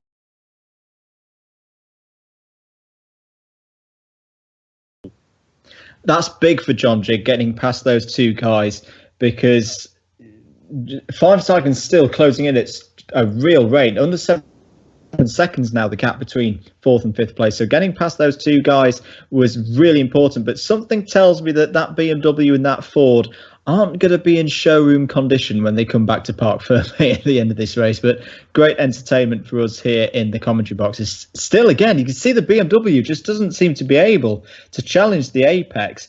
Really, really struggling here with these medium speed corners and mid-corner traction still. And that's going to be good for Chris WC65. He's going to see that, continue to see that, and know he's still got a chance of taking this 10th position. Yeah, indeed. Comparative lap times last time around, they weren't actually too far apart from one another. Sinister Plague was a 57, 57.3. Actually, I'll tell a lie. Sinister Plague had a very slow lap last time around. It was a 57.3, whereas Chris W265 was a 56.4. So 9/10 of a second, the difference between those two. And up the inside, we didn't catch that one there. It's Andromeda coming for a little bit of a sneaky pass. He's trying to get a lap on the number 72 of Chris W265, who's fully entitled to hold his line as they go side by side in towards Maggots and Beckett. Smoking the outside rear tyre there is number 4. And now he's trying to get himself ahead of Sinister Plague and is trying to go alongside or pull alongside, but Sinister Plague has opted for the defensive line. He won't move out of the way too soon, I don't think. Defends his apex very nicely, and that'll give Andromeda the apex for Luffield, and indeed it does. So he's gotten himself ahead of the traffic, and Chris W265 going a bit wide there through Luffield has lost a few car lengths compared to Sinister Plague, so it's given him a little bit of breathing space. That was brilliantly done by Andromeda. Didn't panic, didn't get too involved with those guys, just kept his line, showed what he wanted to do, and was easily able to take the track position away from Sinister Plague. Next up for the battling Ford and BMW is TNR5 Zygon. He's going to want to get through and pass those guys in similar quick fashion so he can continue to close in on the 4th place GTP John Jig. But that was a key moment there for Andromeda. I think that's probably going to be the last tricky points that he should have on his way to victory if he can hold this on. That was the last risky bit of driving that he needed to do, and he did it brilliantly. Absolutely. So 5 minutes, just over 5 minutes and counting left of this race here at the Silverstone National Circuit, and what an entertaining duel it has been throughout the field. Now 5 Zygon trying to get himself ahead of Chris W265, who once again is not relinquishing his position, as we know, fully entitled to do so. Opts for the defensive line in towards Cop's corner against the Audi R8 and allows him through with relative ease.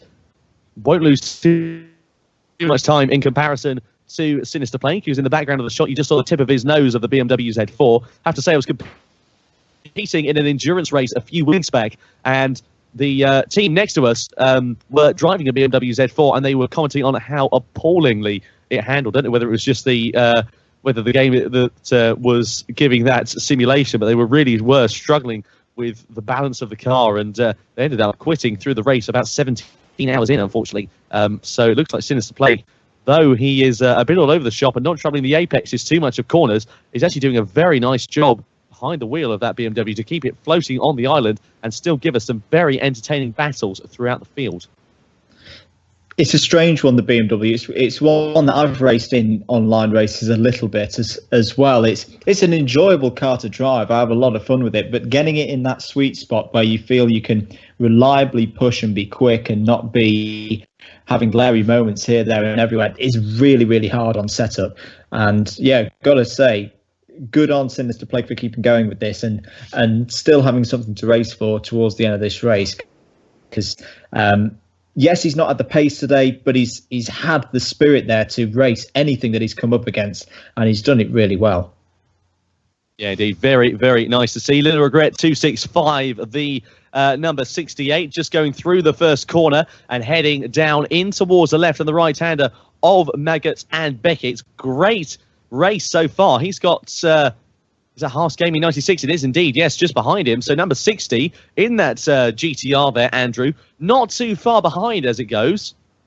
So he's well within a shout. Yeah, he's still got enough time here, 3 minutes to go to get this track position. And that's we spoke it earlier with the effect of a driver closing in on a guy and seeing another guy in front of him, and the inspiration that gives you as a racer to keep going and never give up. And especially at the end of a race like this, it's been a sprint, but it's still been a long race, over 58 minutes that these guys have done now. So to have something towards the end of the race to push for, to go for, gaming at this. Yes, indeed, Chris W2. Yes, indeed, Chris W265. Sorry for cutting in front of you there, Andrew. Going through Luffield, number 72 versus Sinister Plague then. Number 1 on his car, but having a very, very good run so far. Unfortunately, he's down in 11th position in this race, but you think they were battling for a position. So just over 2 minutes to go, and amazingly, we could hit, I reckon, the 65 lap mark, which would be an astonishing achievement. for all involved.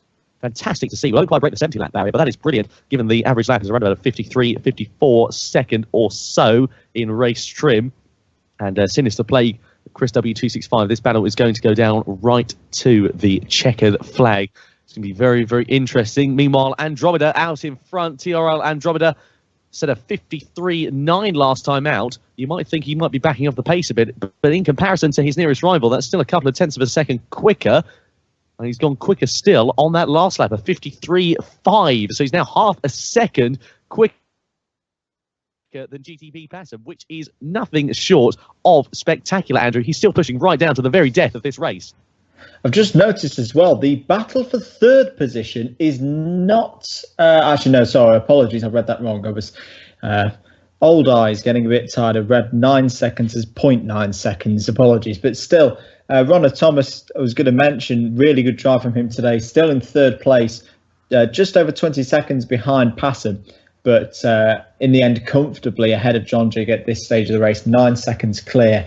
As indeed, TRL Andromeda now starts lap 65. And I reckon this might just be about, or maybe they might get onto a 66th lap, but we're very close now here to the end of the race. Yes, indeed. So number 60 versus Little Regret 265. So Haas Gaming 96 versus the Corvette C6R. And it is Haas Gaming 96 who is now ahead of the American. So Portuguese driver ahead of American, right down on towards to start their final lap of the race. So they come down the Wellington Straight for the penultimate time.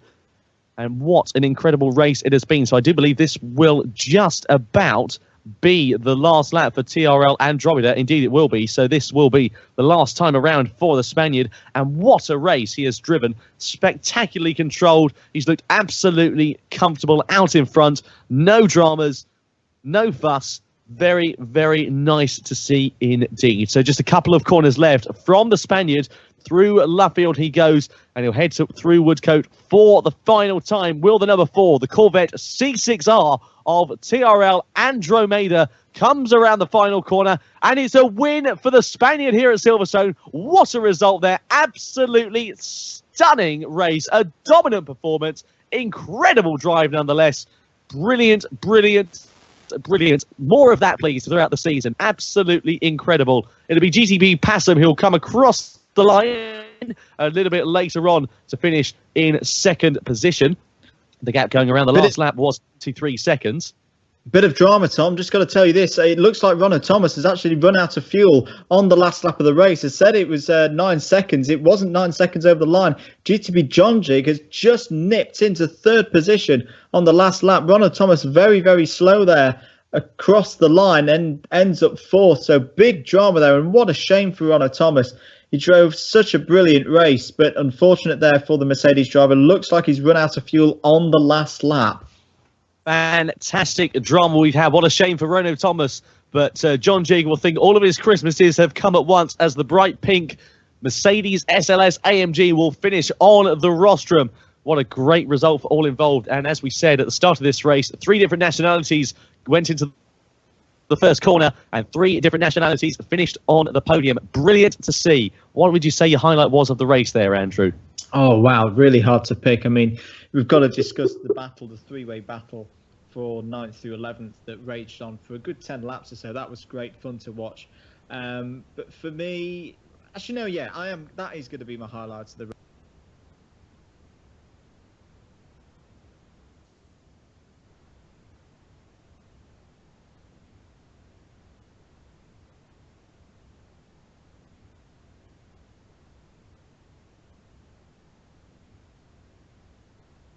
Hello everybody and welcome back to the GTPlanet Sports Car Series Bathurst 12 hour, the 3rd annual running here at Mount Panorama.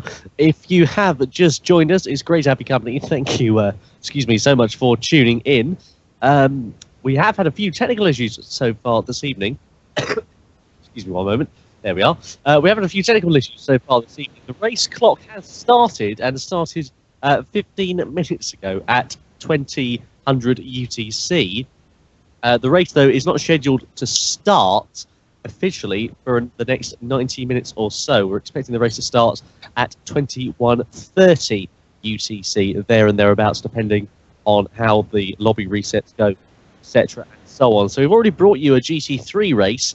However, we are going to bring you a little bit more than that. We're going to bring you another race that's going to be going on in just a couple of moments' time. With Tom Brooks, myself, and Andrew Mather here in the commentary box with you to guide you through the race. And I have to say, first of all, Andrew, great shame that the race has been played so far, but it's best to get these things sorted early on. Yeah, it's one of those things. It can happen with online racing. We've obviously had some problems with PSN this evening. It was stable in the preparations for the planned kickoff time that I think was 7 o'clock UTC, 7 p.m. UTC that is, and then PSN threw a bit of a wobbly. So unfortunately, yeah, we've not been able to get things going yet, but thankfully we've got some great GT3 racing here to keep us occupied.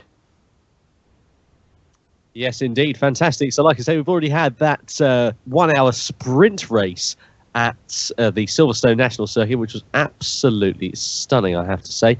And we are going to move on to a bit more racing in just a few moments' time. We'll have live commentary here in the box as well, so we're looking very much forward to that.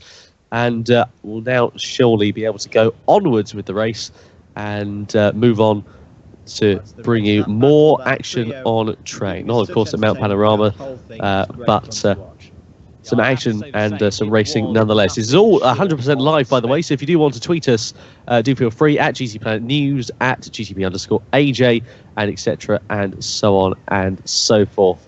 You're currently watching the qualifying session of this race that is ongoing at the Red Bull Ring, and you can, of course, get in touch with us via the live YouTube chat as well. So currently looking at TRL Andromeda, just going around the final corner, getting a little bit sideways and a bit squirrely as he comes on towards the start-finish straight. Just about to set his first flying lap and immediately goes fastest as well. In towards turn one, very nice line from that Audi R8. Andromeda, of course, who absolutely dominated that race there at Silverstone, Andrew, and looks to be quite firmly putting the gauntlet down on this one as well. Yeah, he's very much in form in these GT3 cars at the moment. Much shorter track, of course, here, and quite a different in terms of character as well, the Red Bull Ring short circuit compared to the National Ring at the National Circuit, I should say, at Silverstone, but not really affecting Andromeda at all at the moment as he comes to finish what should be his first flying lap, coming around the final corner now and across the line, and it's going to be something in the 46s, I imagine. No, he's just going to crawl into the 47s, but I know 49.345 has just popped up there on the screen. A very nice first lap there from TRL Andromeda. Yes, indeed. TNR 5 Zygon slots into second. Renault Thomas in third. TNR Philo in fourth. So Britain's third and fourth. Haas Gaming 96 is fifth. The Flash 05 is in sixth position at the moment. Chris W265 actually now down into eighth because the EH Team 43 has slotted himself right up into third position. Great lap there from the Canadian. So that means that Haas Gaming 96 is now sixth. The Flash 05 is in seventh. Chris W265 is in eighth.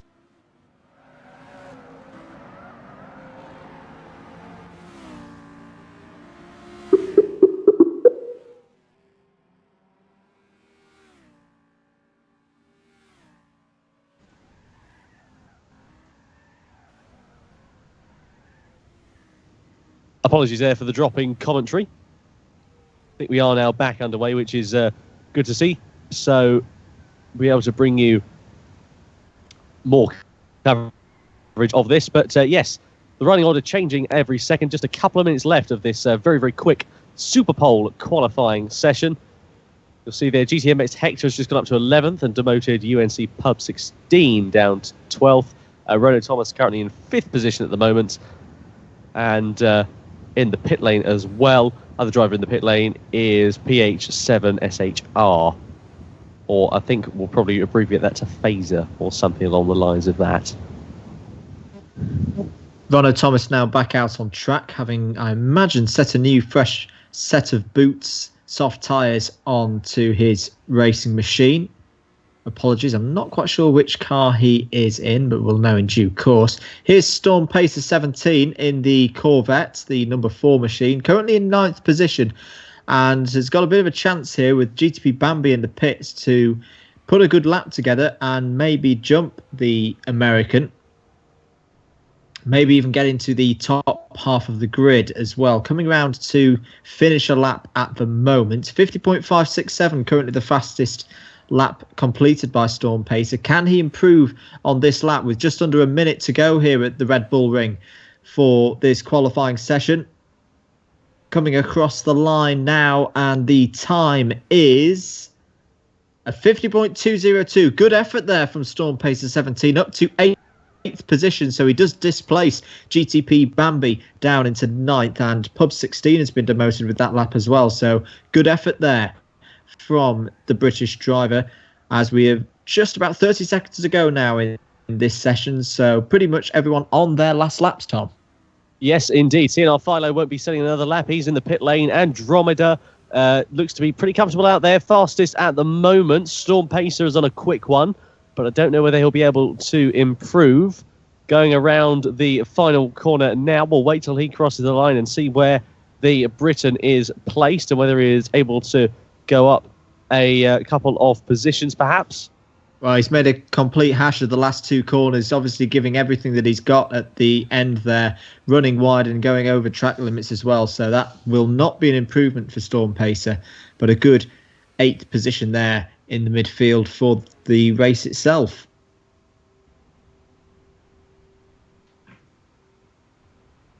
So, yes, indeed. So, qualifying now completed. Andromeda, followed by Zygon, followed by TNR Philo is your top 3. And from qualifying, of course, we move on to the race, which we're very, very much looking forward to here at the Red Bull Ring in Spielberg, Austria.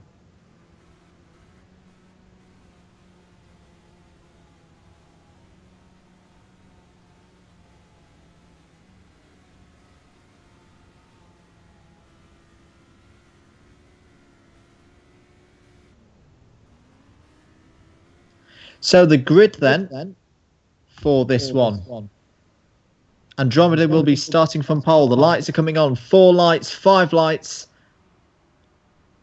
And we are go at the Red Bull Ring for this GT3 Invitational race. And it's a great start for TRL Andromeda, pulling out into the lead. 5 seconds slots in behind. Philo in 3rd, but is being challenged into turn 1 there by the EH team. Bit of rubbing between the midfield carts. But it's a clean start pretty much for everyone, and everyone away from turn 1, Tom. Yes, indeed. Everyone getting away very, very nicely. EH Team 43 up there into 4th. All sorts of positions changing. The Flash 05 going rapidly down the order. He's down into last position. So there must have been an instant there on the opening few corners. But Andromeda leads from Zygon, leads from Philo, leads from the EH Team 43. After that brilliant qualifying from the Canadian, who was fought with such bad luck during the Silverstone race, but has really turned things around here. In towards the final couple of corners they come already, and an absolutely action-packed midfield, as we can see there. GTP Bambi at the head of it, followed closely by Rono Thomas and the rest of the retaining pack. Obviously some form of issue for the Flash. He's had to come into the pits, and GTMX Hector 1, the Mexican driver, is also coming into the pit. So we didn't catch what the incident was, but clearly damage to both of those cars and a long way back for them. Here's that going side by side through turn 2. I think it was the Corvette of Storm Pacer and Rono Thomas, who runs a little bit wide as well. Here's the 64 machine there, the Mercedes SLS with GTP Bambi at the wheel, trying to chase down Chris W265 at the wheel of the Ford GT, and running a little bit wide there, as well as Rono Thomas in the background. Looking at the live timing that we have here in the comms box, TRL Andromeda currently a fastest lap of a 49.334. The bad news as well for the Flash and Hector 1, they are already a lap down, Tom. Yeah, yes, indeed. Things really not going their way at all. Andromeda with the fastest lap, though, as you said there, Andrew. Everyone else setting personal bests, of course, on the 3rd lap. So you would begin to expect that as the tyres begin to warm up and everyone settles in to their pace. Shout out, by the way, to Chris WT at the top 8 currently. But yeah, everyone's sort of settling down now into their rhythm, but quite still a train of cars going through the shot. Yeah, good work from Bambi at the moment, really closing in on Chris W265 on that last lap. Ronno Thomas now started to pull away from Storm Pacer as well, so we're really into a 3-car battle here for 5th position as Bambi's trying to look round the outside here of Chris W265 into turn 2. It's going to be a good move if he can make it, and he's gone ahead. Can he hold it round the outside? The next corner is in his favour, and yes, brilliant move there by GTP Bambi. And now Ronno Thomas looks like he's going to have a go at Chris W265. Brilliant racing here for 5th position. Chris W265 slots back in front of Ronno Thomas, and for now holds on to 6th place. Yes, indeed. Very, very good overtake there from Chris W265. Ronno Thomas, though, not going to take things lying down at all. What a valiant effort there from the number 48. Great job so far behind the wheel of that Mercedes SLS AMG. And Ronno Thomas now up into 6th place. That looked like it was a mistake, though, by GTP Bambi. A bit of tyre smoke there as the rear end of the Mercedes got very out of shape through turn 1. Thankfully, he'd built up a little bit of a gap, though, so didn't lose a position. Storm Pacer as well, getting a bit out of shape in the Corvette. So not a lot of grip here at the moment at the Spielberg setting, the short Red Bull format of the Red Bull Ring.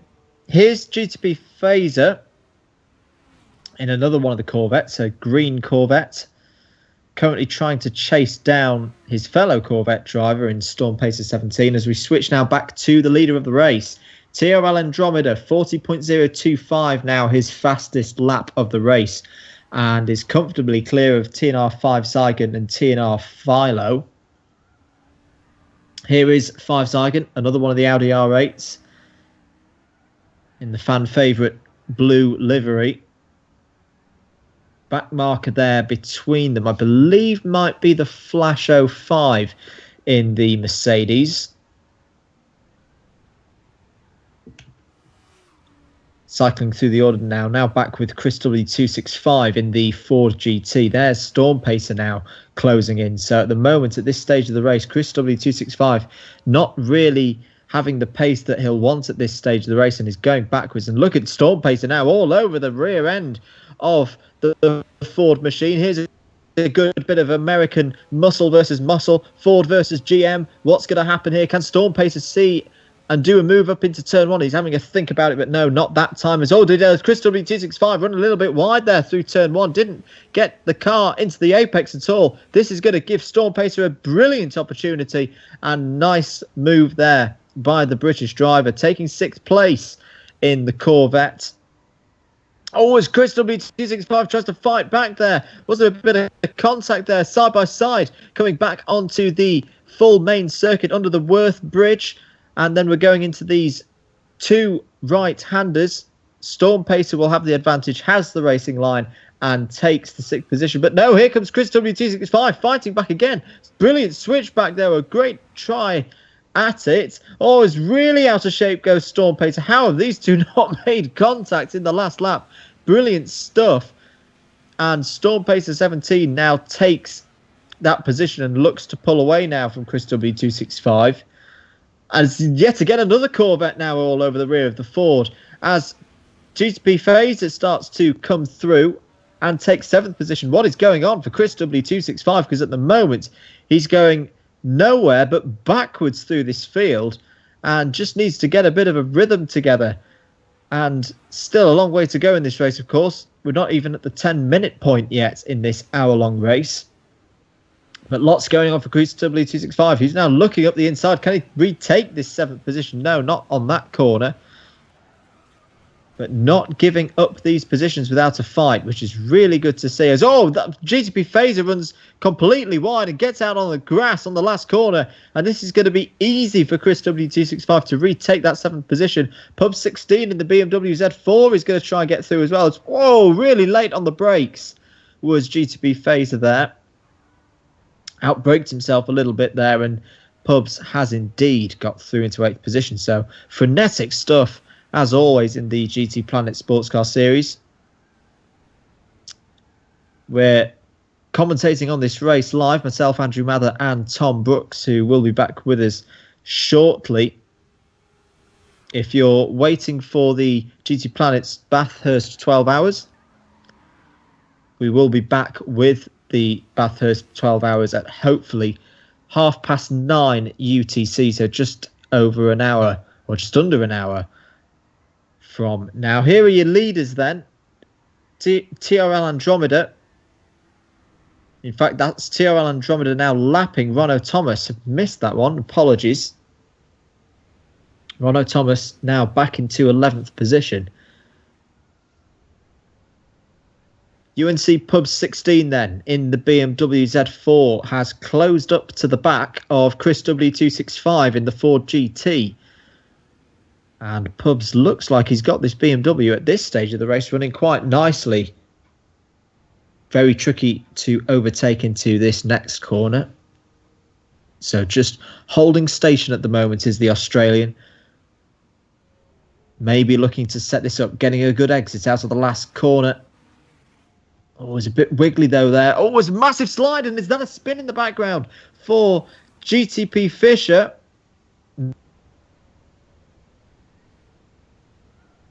Good driving, good recovery driving in the end there from the American. As Pub 16 at the moment, the old Murray Walker-ism. Catching is one thing, passing is another, and definitely a case of this going on at the moment. Pub 16 has rushed up to the back of Chris W265, but at the moment doesn't seem to be able to make an impression on the Ford. Fallen Log has come into the pits. So an early pit stop there for the American. Yes, and now falling down to 12th place. Tom, I believe you're back with us. Yeah, sorry about that. Forgive me. Had a few connection issues of my own, I'm afraid to say. It doesn't look like they're going to relinquish anytime soon. Unfortunately, internet delivered by mice by the sound of things. But nevertheless, I'll try and muddle on as best we can. The EH Team 43, we can see going through the shots. They're having a very, very competent run of things so far, which is nice to see for the Canadian. Andromeda, of course, still out in front, as we know. We've got Phaser in the pits, as well as Fallen Log, by the sounds of things as well. So, yes, a few people sort of going up and down the order. But, yeah, things looking pretty good. And Andromeda still setting fastest lap after fastest lap. But TNR Zygon, last time around there, Andrew, was absolutely on fire. Yeah, it's good to see that Five Zygons being able to respond. So just looking at the times myself, last time around a 48.926, only a tenth of a second then off Andromeda's ultimate pace.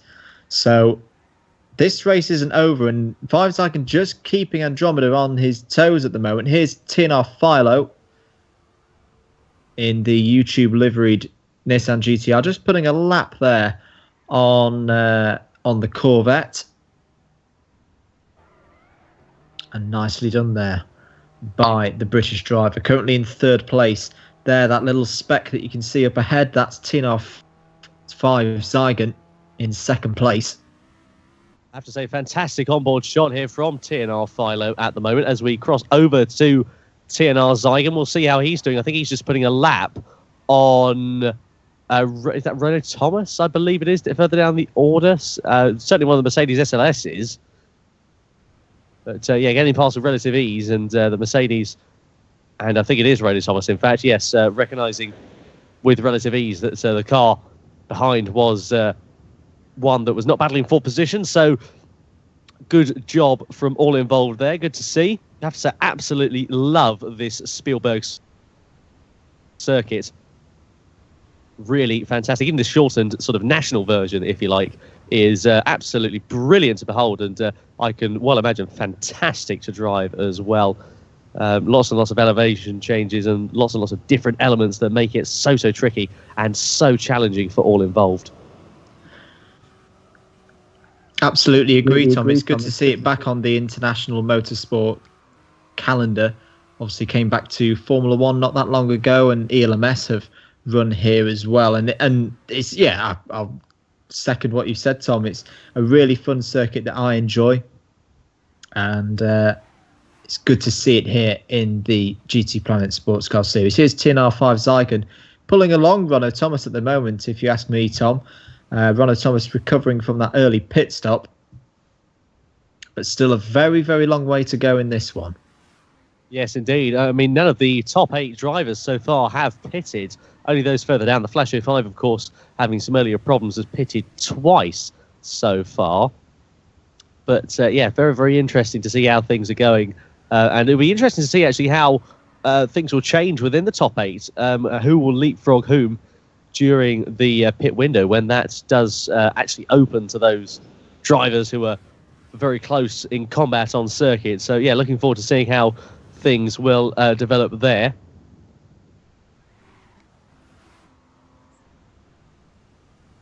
Thomas ran very well at the Silverstone race.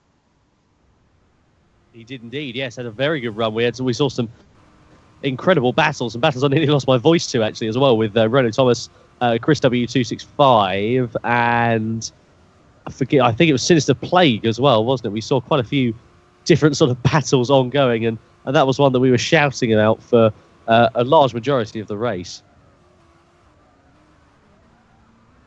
So just looking at Ronno Thomas's lap times, a 49.634 last time around, so in and around the same pace as the likes of Tino Philo and the EH team. So I don't know why Ronno Thomas made the early pit stop, but he's definitely got good pace here, Tom, and could pull this back for maybe around a 5th or a 6th place finish if he gets his way.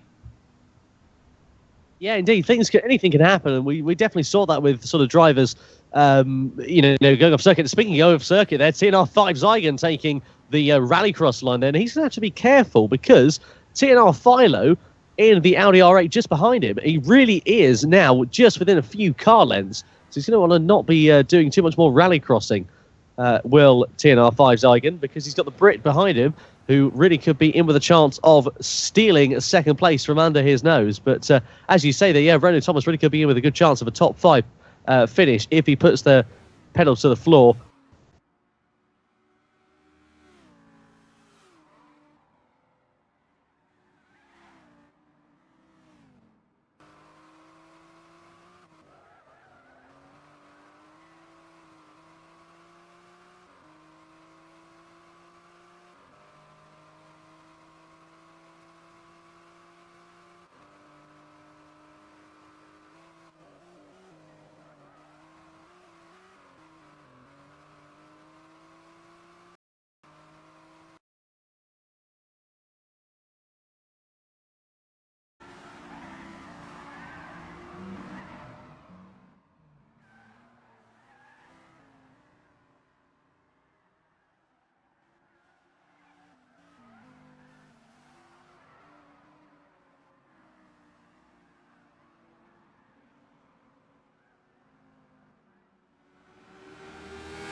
So sincerest apologies for the slight drop of stream there. We will have things back underway and continuing onwards. So lap 17 or lap 18 we're just going on to now, on board with Ronno Thomas, the Briton, sitting in 9th position. Chris W265 just in front of him.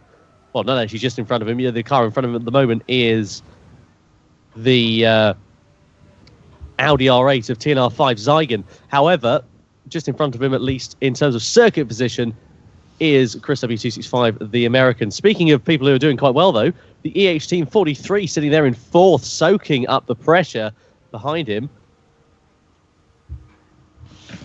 Doing a very nice job to bridge the gap to GTP Bambi, who's quite a further bit down the road, but doing a nice job. Well, I say further down the road, you can just see him there, the Mercedes SLS, that's sort of behind the green Corvette. So almost a white car sandwich, as it were, with a bit of green in the middle. And that's not going to help him continue to build that gap, the EH Team 43, as he goes quite a fair bit wide out of the final corner and actually loses that position. He had then lapped to the Corvette, unfortunately. That'll be encouraging for Bambi, having just seen that, knowing that the EH Team 43 clearly pushing very, very hard at this stage of the race and is doing well, very well. It's very good to see him up there in 4th position, but he just needs to get a bit of a rhythm going. I hope the other Corvette ahead of him isn't a distraction at this point of the race. And a little bit further up the road there's another car that they're approaching as well, so a bit of traffic. It's the Bilstein liveried Audi R8. And this is always a horrible moment, Tom, when you know you're being chased down by a rival driver and you've got traffic to deal with that itself is having its own battle. It can be a really, really tricky prospect for any driver. Yeah, indeed. It's not a nice position, especially when you're having to defend from the car, of course, who's attacking you for position behind. So it's really quite a tricky situation for these drivers to be in, and I'm certainly rather them than me, let's put it that way. But they're doing a masterful job so far, and especially the traffic, we've got to give them credit because they are doing very, very well in recognising that they've got a faster driver in front. There's no blue flags, of course, so they're more than entitled to hold their line, but some being very courteous and more than willing to be able to get out of the quicker driver's way, not hold them up too much and not impede their race too much. Well, I've always thought it's a good idea to not make any enemies in this kind of racing, because you never know. There could be a day when the roles are switched and the driver who on that day is having a not so good day will remember that moments when they were on the lead lap and battling for a position and you as a back marker held them up. So it's always a wise thing for me. Keep out of the way of someone if you're not in the same race as them, and keep to your own race and concentrate on that. Yes, indeed. GTP Bambi we're looking at the moment, the Mercedes SLS AMG, who has got the Audi R8, I believe, of TNR Philo behind him. And yeah, it's doing a very nice job, is the American at the moment. Just coming across the timing line to start lap 23 here. Just over 40 minutes remaining of this race here at the Spielberg Red Bull Ring. The EH Team 43 is just in front of GTP Bambi on track. Still battling with that traffic, of course. You can see them both there in the same picture. And around about a second or so is the difference between them. Last laps going around, the EH Team 43 was a second, I should say, quicker than GTP Bambi last time around. So the Canadians definitely got the legs over the American at this stage in the race. But that really could change, Andrew, as they all come into the pit stops. Well, absolutely. As they change the tyres and get some fresh rubber on each car, it can really get to that point where you've got the second set of tyres on, you've got the pit stop out the way, and it's just a straight sprint to the end of the race.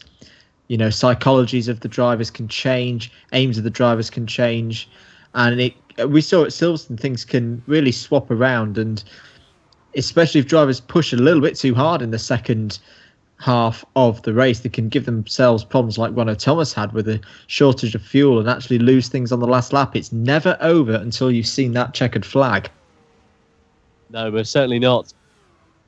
Side by side between the two Corvettes, the EH Team 43 just putting a lap there once again. Of course, he lost that a couple of laps ago, but going a little bit too wide, unfortunately, and is still trying his best to be able to get himself ahead. I believe that is GTMX Hector, who is just in front. Correct me if I'm wrong, but I think it is, who he's just trying to put a lap on, and not relinquishing the position there is the Mexican at the moment.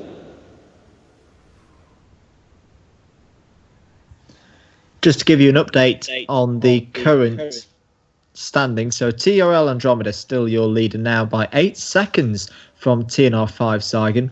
TNR Philo is now 15 seconds off the lead, and the EH Team 43 23.4 seconds off the lead. GTP Bambi is 5th on 25.7 seconds off the lead. Storm Pacer 17 still on the lead lap as well, but over half a minute behind in 6th place. UNC Pubs is 7th and Chris W265 is 8th. Both of those drivers still on the lead lap.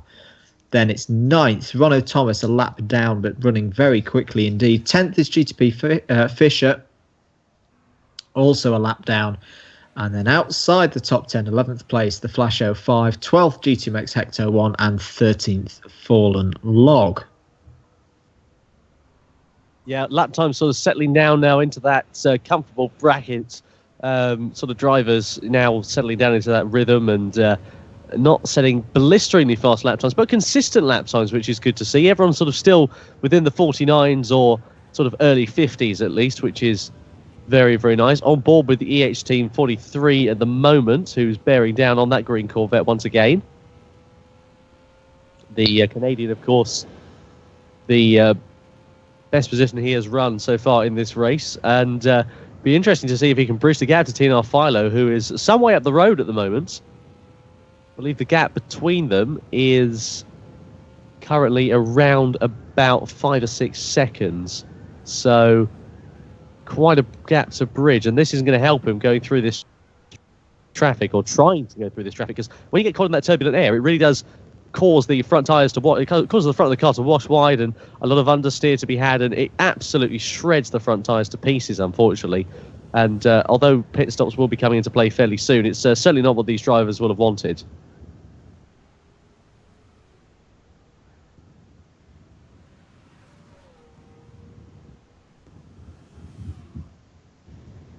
So do feel free to ask us any questions on the YouTube live stream, by the way. It's at GTPlanet News as well on Twitter. You can tweet myself at Tom Brooks Comms. You can tweet Andrew at Andrew the Blade, or you can tweet our series director AJ at GTP_AJ. Don't forget, of course, we're set to go live for the Bathurst 12 hours at around about 21:30 UTC, which is around about 40 minutes or so from now, as the EH Team 43 finally gets past that lap traffic. Sorry to cut across you, Tom.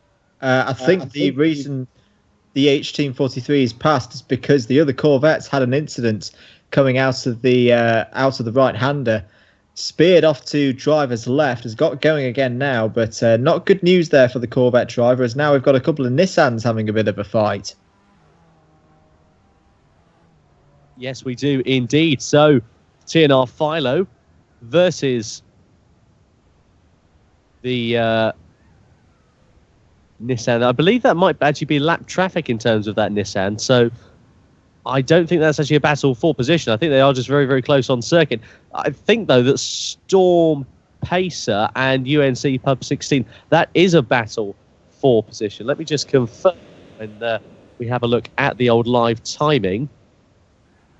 And they were actually a little bit further apart. So, in fact, that is not a battle for position. It is actually a battle that is still ongoing. And, of course, as we get past the lap counters, our live timing here in the commentary box, unfortunately, does not count the gap once drivers are a lap down to the leaders, which is a bit disappointing, really, because it doesn't allow us to see the gap for those who are further down the order, unfortunately. But we have got the Audi R8 there. I believe that's of Andromeda, just trying to get himself past UNC Pub 16. You'd imagine he should be able to do so, given the difference in pace between the two cars. GTP Fisher now in the pits as well, fixing that damage to the green Corvette after this spin a couple of laps ago. But real shame for GTP Fisher, because he had plenty of pace in that Corvette, but a lot of that work that was done earlier now completely undone, and Fisher now down to 11th position. Yes, indeed. Andromeda is still leading the way, setting a nice comfortable pace, though. He's now down into the early 50s, or at least he was last lap on lap 31, a 50.2 second lap in comparison to his best lap being a 48.825, which is astonishingly quickly. But he's now setting down into that sort of rhythm. And as time has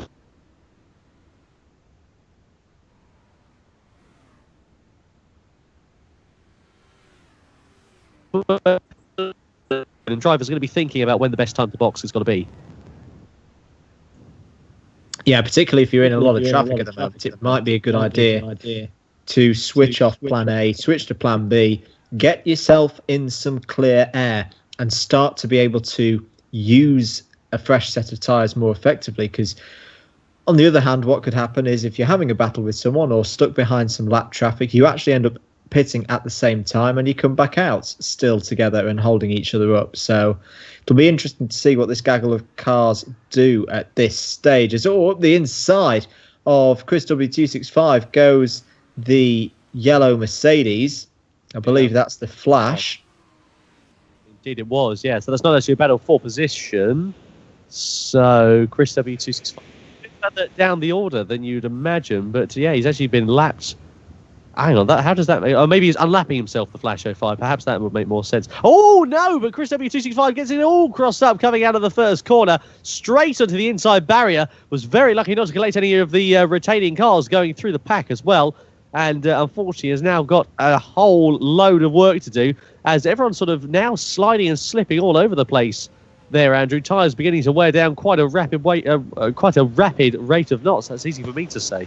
Well, I was just going to say Chris W265 hasn't pitted at this point, and I think that's the effect of going long on your tyres that we've seen right there. Chris W265 getting on the power out of turn one and just going straight round in the Ford GT, and I think he's quite lucky actually that he's probably got away with that with not too much damage to the car, but those tyres will definitely have seen better days. We've got a bit of activity in the pits now. Second place is in. TNR5 Zygon has pitted and has lost that second place now to TNR Philo. So 5 Zygon, the first of the front runners to blink and make the pit stop. There he is in the blue Audi R8. Yes, indeed. So who is going to blink next? He's now down to 5th position. He's lost out to Bambi as well. Though, of course, Bambi yet to pit. So we'll wait and see how things change. As number 91, the EH Team 43, also getting very sideways and also nearly getting caught up behind GTP Bambi. This could be a battle for position there, Andrew. This is very close between number 91 and the American of GTP Bambi, because you got very, very sideways. And he had quite I'd say a good couple of seconds gap to the American. We now go on board with the Mercedes SLS AMG, battling for position into the back of him, though. And number 91, the EH Team 43, into the pit lane then. Sides of these tyres have seen better days, and he won't lose too much time, or he won't have lost too much time having to box that lap, but it was really only a matter of time before Bambi was able to get ahead. But now what will be interesting there, Andrew, is who will come out on top once Bambi pits. Will he try and set a few fast laps and try and get the undercuts? Absolutely. This is crucial point of the race now for GTP Bambi. He's seen the trouble that the EH Team 43 got himself into in the Corvette. Not a great in-lap at all for the Canadian. Now it's all on GTP Bambi. If he can get a quick couple of laps together, this could be a really, really good undercut and a good move in the pit stops for the American. Let's see if he pits this time. Yes, he does. Into the pits then comes the Mercedes SLS. It's been a fairly clean lap as well. I'm just trying to look out on the minimap to see where the EH team is. I think he's just about to finish sector 1 now as we switch back to the leader. GTP Bambi still in the pits and now goes a lap down, GTP Bambi back up and underway, and this is going to be close, Tom, as to whether he's going to get back out ahead of the EH team. The EH team, you can see on the minimap, I reckon, is the car just going through turn 1 now. It's going to be really close, but I think Bambi's done it. I think that's a great bit of work by GTP Bambi and the Mercedes crew. They've got that car back out ahead of the EH team and back into 5th place. Very, very nicely done indeed. Chris W265 in the pits. Still Fisher in the pits as well, unfortunately. Philo in the pits as well. So we didn't see that. Sorry, we missed that whilst we were looking at the battle between Bambi and the EH Team 43. But the Briton now in the pit lane. Will he lose any time to Zygon or to Storm Pater, who hasn't pitted yet as Storm Pater and is now up into 4th position? So making hay whilst the sun shines. But yes, Philo now coming out of the pit lane, or will be coming out of the pit lane fairly shortly. And strange, though, I'm just having a quick look at the live timing. It's saying on my screen that he hasn't actually pitted. But we did see the pit indication, if I'm not mistaken, on his thing. So very strange there as to why that hasn't been updated. We'll wait and see whether that changes. Nonetheless, Zygon has now overtaken him. Oh, and Philo down into 4th position. So my apologies, my screen's taking a little bit further time to update. There we are, Philo in the pits once again. So, yeah, very strange happenings here on terms of the timing screens. But Andromeda now going into the pits as well. Yeah, very late call there from TRL Andromeda to come into the pits. I've actually just had a note from race control. It looks as if TNR Philo had an automatic drive past. So the car went through the pits, I think, and didn't actually stop in the box for whatever reason. So that's a real tough bit of luck there for the British driver, because that's going to lose him a lot of time. He's basically given himself a drive-through penalty with whatever's taken place there. It's good news, though, for this man. TNR5 Zygon in the Audi R8 now back up to 2nd place. Yeah, Philo's got it all to do now as well, and he's got that lap traffic, which, of course, have got tyres that are warmer, that they've been on for longer, and they're just so much quicker at these stages in the race. And once again, into the pits he comes. This is now 3rd official visit into the pit lane for Philo, or am I much mistaken? Because this is... Or did he do the same thing again? Surely he didn't, because we saw him go into the pit lane. How wonderfully strange for TNR Philo.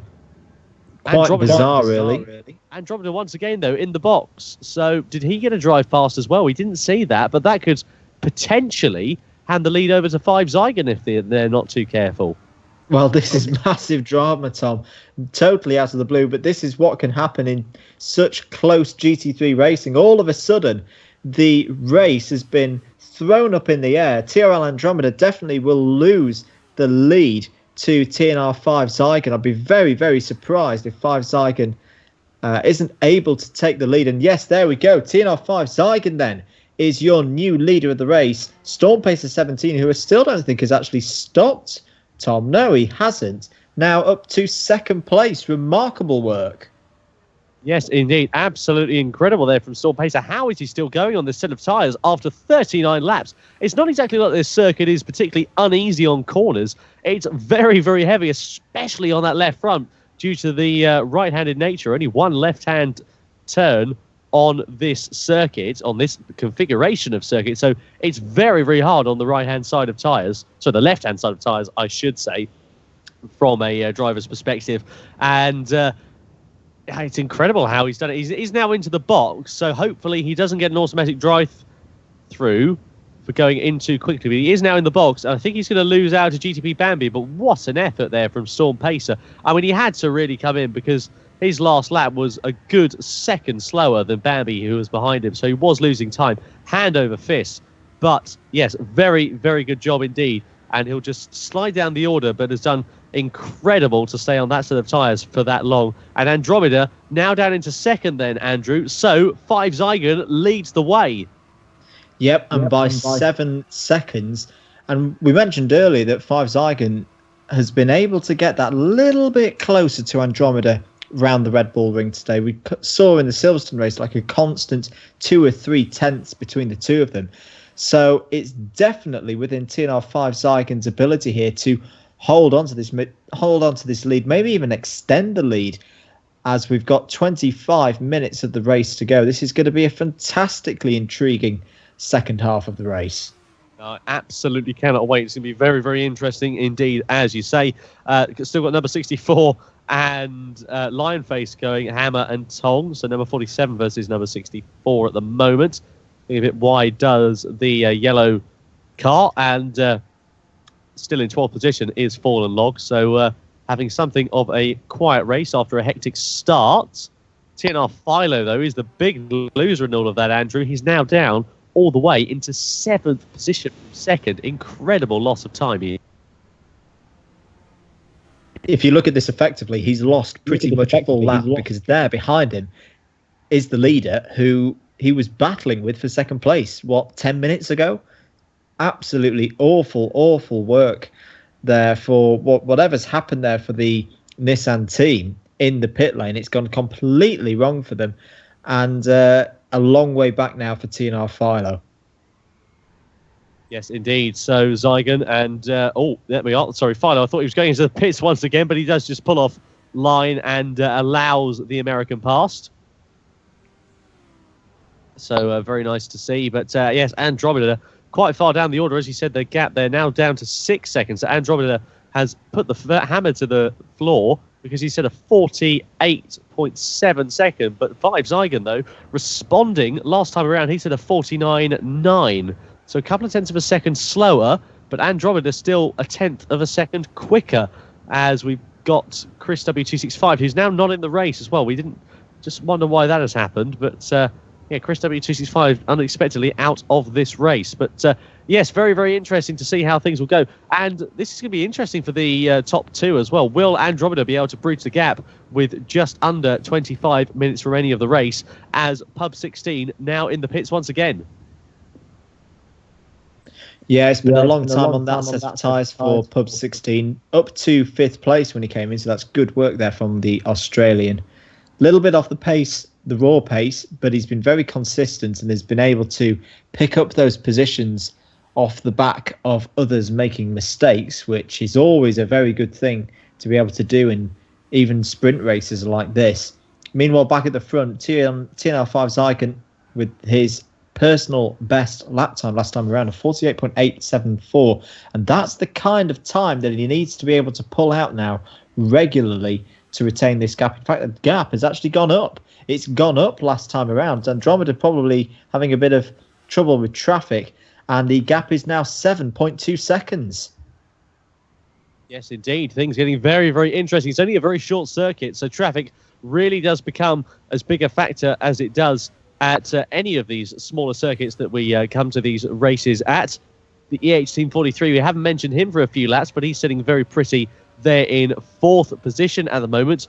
GTP Bamley firmly, I should say, in his sights as well. So I dare say that the Canadian could be in with a sniff of a podium if he continues his pace. Last time around, the EH Team 43 set a personal best of a 49.4. In comparison, Bambi was a 49.7, now down to a 49.4, and just 0.08 of a second, thousandths of a second, I should say, separating them last time around on that lap. So they're very, very evenly matched, are these two, and they really are going to go absolutely hammer and tongue. This race is going to come down to the wire for the final podium position. Well, this race is definitely bubbling under the surface nicely. We've got an intriguing battle for 1st and 2nd place. Can Andromeda get the speed back together and pull back the lead that he held for the first half of the race? And then, as you say, Tom, we've got this battle between GTP Bambi and the EH team for 3rd place, which just seems to be getting closer and closer and closer.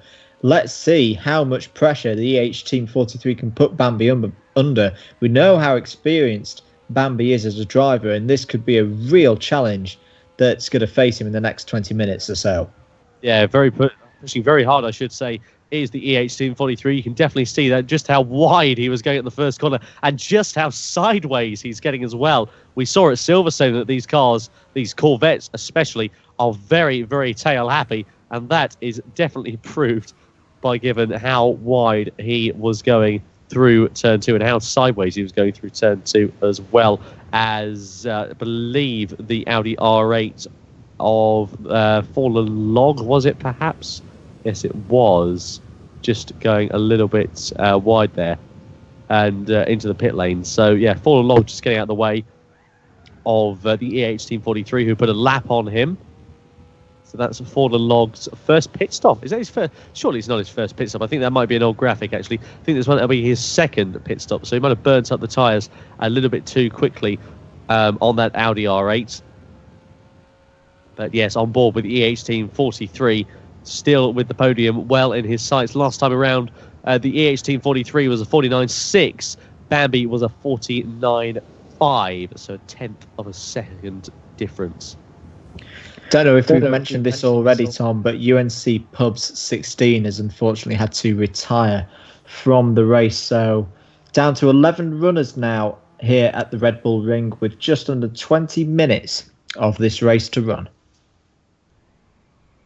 Yeah, looking at the leader, TNR5 Zygon, who set a 49 flat last time around, 0.4 of a second quicker than Andromeda next to him. So a very competitive lap time there from the American, who's certainly showing that he's not going to take this victory lying down. He is going to push right until the checkered flag, which is fantastic to see. negotiate his way through traffic very well and using it to his advantage as well, using the slipstream on the straights and staying out of line in the corners to be able to utilise the space of the corner, the radius of the corner especially, and not counter too much dirty air. Another car with issues, Tom, I'm sad to report. GTP Fisher has been in the pits. He's still in the lobby, but he's been in the pits for a very, very long time. And unfortunately, I think his race is run at the halfway stage. That car has not emerged from its pit stop earlier in the race. That's a terrible shame to see from Fisher there. So something obviously gone wrong internally behind his car. Still, these things happen. And better luck next time, etc. and so on. The battle between Bambi and the EH Team 43 is really hotting up now. Look at this gap going. It's less than a car length as we come on towards to start the 51st lap here. Just under 20 minutes remaining now, and just going wide at the final corner and spinning the wheels up and undoing all of his hard work goes the EH Team 43 there. What a shame there from the Canadian. And unfortunately, he's now got all of that ground to make up again. And I think he just lit the tyres up coming out of the final corner there, Andrew. And that has put pay to that podium charge. Yeah, it's so dirty out there on the exit of that corner. If you get a little bit too wide, if you get both tyres on the wrong side of the track, you're running that risk of running wide and kicking up the dirt and getting dirt on your tyres. And just as you get on the power, especially with these rear-wheel drive cars, it's so easy to do that. And it's such a shame for the H Team 43 because he was on an absolute flyer. Also on a flyer, though, here's TRL Andromeda, still in second place. TNR Philo up ahead of him. But as you say, Tom, the Spanish driver has not given this up. Still more than 15 minutes to go. The gap now 5.7 seconds between 5-Zygon and TRL Andromeda. Yeah, the gap really is coming down, and that was indicative of their last laps, especially half a second difference between the top two, falling in favour of TRL Andromeda. So very, very good to see that this battle will continue onwards. So we've lost the battle for third place, but we're hopefully going to get a battle for the lead within the next 15 or so minutes there and thereabouts. Picturesque sunny conditions, of course, here at Spielberg. Great conditions for grip as well. Not a hint of a cloud in the sky that looks menacing, which is brilliant to see. Still on board with the Spanish driver of Andromeda. 5-Zygon, of course, the driver he is chasing down. And we've got the Nissan GTR just in front of the Spanish driver at the moment. Fastest lap for Andromeda on that last lap of 48.656. And crucially, 5-Zygon is in traffic. He pulled out pretty much a second of the lead of 5-Zygon. The gap now down to 4.6 seconds. And all of a sudden, this is looking on for Andromeda. If he can keep putting in those kind of laps, he's now got past TNR Philo. He's going to have to deal with that traffic that 5-Zygon's had himself. But that's a crucial, crucial second gained there for TRL Andromeda. Yes, indeed. Very much looking forward to seeing how this battle will continue onwards as we come in towards the last final stages of this race. Still quite a way to go, though, so far. TNR Philo down there in 6th position. Renault Thomas, his nearest rival... his nearest rival behind him is Renault Thomas, I should say. Storm Pacer 17 sitting in a brilliant 5th place after that incredibly long stint on one set of tyres. And Brit occupying 5th to 7th on in the race so far. So unlikely we'll see a Briton on the podium, unfortunately, for those of you watching from Blighty. However, still some good results nonetheless. And two different nationalities currently occupying the top 3 positions. Americans in 1st and 3rd, and in 2nd, of course, TRL Andromeda, the Spanish driver. So he's the meat in an all-American sandwich at the moment. Andromeda now taking half a second out of 5-Zygon per lap. The gap now down to 3.5 seconds for the lead. As how much time have we got left? 13, or just over 13 and a half minutes. So this race not over at all, but crucially now Five Zygon past the traffic. He's just put a lap there on the canary yellow Corvette of Storm Pacer 17, and TNR5 Zygon, will hopefully get back up to, say, those late 48s again, a 49.4 last time around. Let's see what the lap time will be this time for the leader. It's actually a 49.7, so not good news at all. And there goes another half second, Tom. The gap now down to 3 seconds between Five Zygon and Andromeda. This is turning into an absolute beauty for us here in the commentary box. 13 minutes to go. Yes, indeed. Things are going to get very, very interesting. So 56 laps completed from the leaders, those on the lead lap.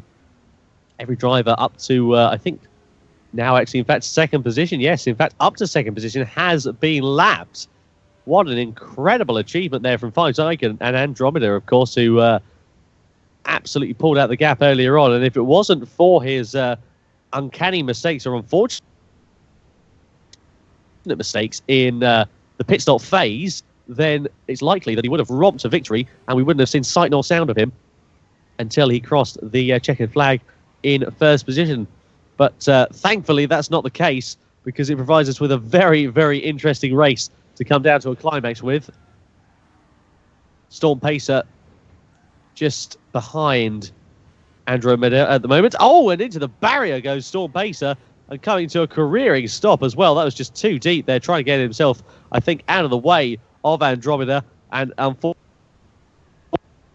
it sent him straight to the scene of the accident there. Just a momentary lapse of concentration perhaps from the Briton. Doesn't lose any positions, but probably a little bit of pride, I can imagine.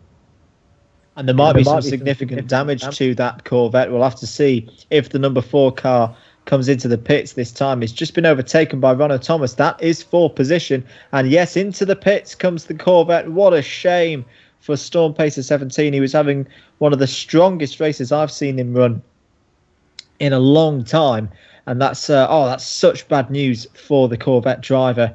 And he's going to lose a significant amount of time now with this unscheduled pit stop.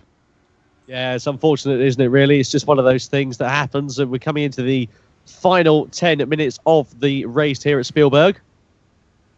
The Austrian mountains, of course, you can see there in the distance. Home, of course, to the older circuit, the Osterreichring. One of my favourite Formula One circuits from the 80s. Such a shame that it's not raced on anymore. But, of course, safety is considered paramount, quite understandably. But still, the A1 ring, or the Red Bull ring, as I should say, as it's now known, is incredible as a circuit nonetheless. And still, this smaller club venue layout is just as good, I must say. Full of lots of twists and turns and undulations and different challenges for the drivers that choose to take it on.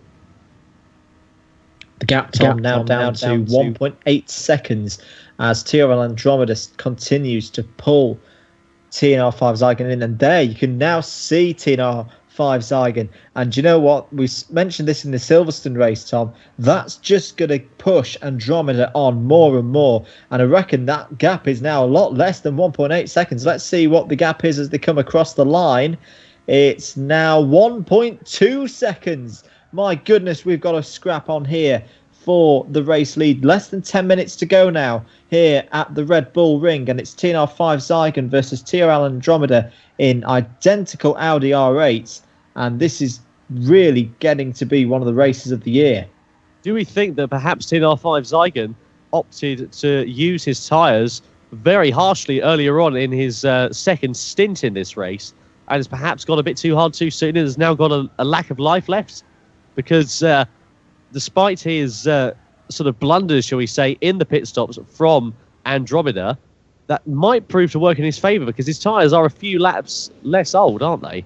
Well, that's very true. But I personally, I think Five Zygon's just got quite unlucky with the traffic. When we saw, what was it, about 10 laps ago, and he was losing full seconds a lap to Andromeda, because it was the classic, you're the first man to reach the back markers, and then after that point they always realise when the faster guys are coming through to lap them, and it can sometimes be a bit easy for second, third, fourth place and so on to get past the lap traffic. But anyway, whatever the situation, TNR5 Zygon has now got a real job on his hands of keeping TRL Andromeda behind him with 8.5 minutes to go, and probably still, what would you say, Tom, about 12, 13 laps maybe of this short circuit to go? Yeah, I'd say around about that is pretty accurate, let's be honest. So coming down the main straight, heading in towards turn 1, surely this overtake is going to be taking place for the lead of the race. It's only a matter of time until 5 Zygon comes under that ever-increasing pressure from Andromeda, and we know that he is very, very competent behind the wheel of that Audi R8. We saw that, of course, in Silverstone, or at Silverstone, not so long ago, and he's just piling on the pressure, driving very nicely, very tidy, keeping within the confines of the circuit, and doing a cracking job as well. And the gap now down, I should say, to quite easily less than a second. It was 9/10 as they came across the line, and as they come across the line this time, the gap is going to be 7/10 of a second. So it's come down by 2/10 in that last lap alone, Andrew. Surely this or the next lap is going to be where the move is going to be taking place if this pace continues.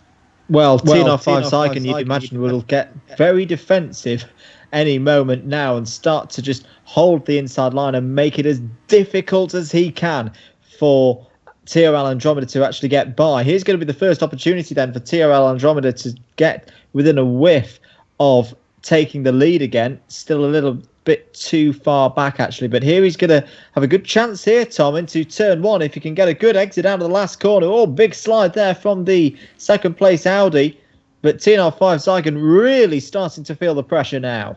Surely he's going to be thinking about it coming down towards turn 1. He's got the advantage of the slipstream, although we know the Audi is not the most aerodynamic efficient car within that dirty air, but a poor exit out of the first corner from TNR5 Zygon, and Andromeda is going to be thinking about lining up a move as they go in towards the turn 2 hairpin, but has to think about it once again and reevaluate that overtake, maybe looking and lining it up for the next time around. But it's all going to depend on 5 Zygon's exit out of the last couple of corners, I feel. They're coming down the back straight now. This would be a good opportunity up the inside into here, but I don't think he's going to quite be close enough. And indeed, 5 Zygon is able to defend the line, defend the apex very nicely. Through the final corner they go, and on towards the start-finish line once again. A great exit out of the final corner from Andromeda. He pulls into the slipstream. He comes down the final straight and heading in towards the first corner once again, and soaking up the pressure very, very nicely is 5 Zygon. But look at how slow his exit is in comparison to Andromeda's. Out of the first corner, heading down in towards the hairpin of turn 2. It's going to be side by side, but no, too deep on the brakes from Andromeda, and that means that the gap now has gone back up to a few more tenths of a second than it was. And I think Andromeda there, Andrew, just locks up his brakes a little bit too much, and now he's got a bit more work to do before he can look at launching a move.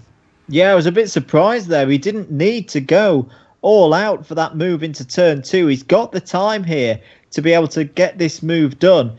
And he's just got to be patient with it. He's got to keep putting 5 Zygon under the pressure. 5 minutes to go now, but he's probably wasted a good 2 laps there because he's going to have to pull this gap back in and apply that pressure all over again. Although very wide out of the first corner there was TNR5 Zygon. If he keeps doing that, this gap is going to be closing up, and look at the gap close up there through turn 2. It looks to me as if TRL Andromeda is much better on the brakes at the moment when he's in the clear air. It's when he gets into that dirty air that you talked about, Tom, that makes it really hard for TRL Andromeda to make that final move. Yeah, it's so easy to do so. That turbulent air really is a killer, and especially in these GT3 cars, it's so easy to think, when's my rival going to brake? And then just get so sucked up on the brakes and go too deep into the corner. Just a few feet later can really put pay to the overtaking move that he was thinking about. But he's going to have to be quick about thinking about it, because there's only a good handful of laps left. And if it's around about an average of 48 seconds a lap, you'd imagine you're getting 5 laps, maybe 6 if you're very, very lucky.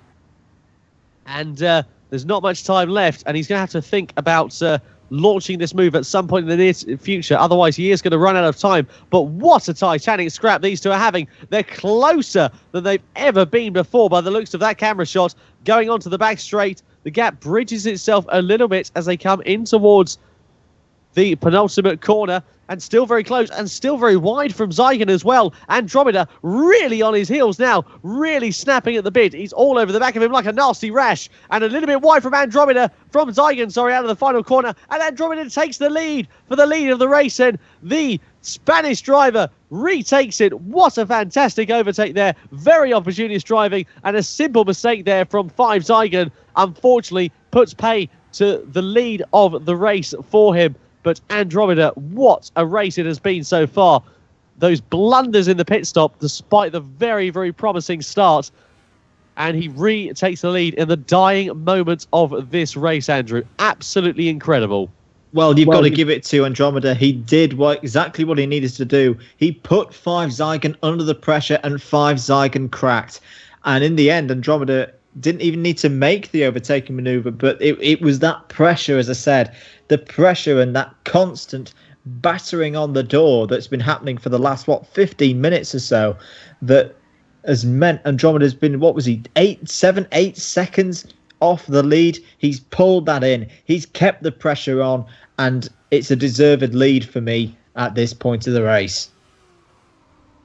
Yes, indeed. So there we are, further back. Ronan Thomas, we haven't really mentioned him at many points throughout the latter stages of this race. He's still got the Flash 05 for company there. I don't believe that's pole position. No, indeed it is not. So Ronan Thomas has actually put a lap on the Flash 05, which is interesting to see. Yes, Ronan Thomas down 1 lap and the Flash 05 down 2 laps. But just over a minute remaining. I mean, what would you say your favourite moment of this race has to be, Andrew? I would have said it's just what we've seen in the last few laps, this battle for the lead, and this battle of the minds more than anything between TRL Andromeda and TNR5 Zygon. And yes, it was put on as due to the mistake earlier in the pit stops, but still a great recovery drive from TRL Andromeda, not giving up and retaking the lead in great fashion with 2 minutes to go. Brilliant stuff. Fantastic to see. Still this battle going on between the Flash 05 and Ronan Thomas. As I said, not really for position, but both drivers still giving it both barrels as well. Very, very entertaining to see. Just going through the left and the right complex there. Very reminiscent, actually, of Sepang. Very nice set of flowing corners. But in towards the final corner they come now. I love this final corner. Sort of swoops away at you, almost like an anti-Turkey 06. As the corner, of course, that goes down in towards turn 1 sort of drops away from you as you turn into that left-hander. And very similar, but a right-hander here at the Red Bull Ring. But what can you say about TRL Andromeda? I think he might just bag one more lap in before this race hands sideways through the penultimate corner. What a camera shot that was. He's just showing off now, isn't he there, Andrew? He's really putting pedal to the metal, and he's not backing down, actually. His last lap was still 0.4 of a second quicker than Zygon in second place. Well, he's clearly in a very, very sweet spot with this car at the moment. He's doing things that not many drivers would do in the lead of a race with 1 lap to go, drifting it and getting a bit of a 4-wheel drift going with not that much of a lead to second place as well. But as I say, clearly really enjoying his driving in this Audi R8. He's loving these GT3 cars. We saw him win at Silverstone, and bar any disasters, it's going to be a fantastic win here for Andromeda here at the Red Bull Ring. Yes, indeed. So just a couple of corners to negotiate for the Spaniard at the moment. And indeed, he does come around the final corner. So the silver Audi R8 rounds the final corner here at the Spielberg, Austria for the Red Bull Ring race. What a win it is for TRL Andromeda. What a result. What a drive. And what a fantastic finish it is. TNR5 Zygon will finish in probably a very dejected second place, following his very, very competent drive throughout. He'll be disappointed to have lost it due to a simple mistake, but a very good result nonetheless. And what can we say about GTP Bambi? He's had something of a very quiet race, but is up there in third position and will claim a well-deserved rostrum finish. A great result there for the number 64 and very thoroughly well-deserved.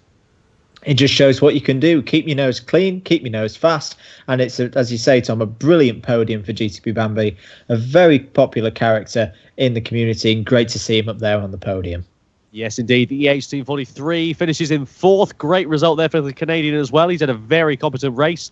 Renaud Thomas, the Briton, will be the first of the Brits home in fifth. TNR Philo will finish in sixth. Storm Pacer in seventh. The Flash 05 in eighth. And GTMX Hector 1 will finish ninth, with Ford and Log rounding out the top 10. What a fantastic race we had there. That was absolutely stunning.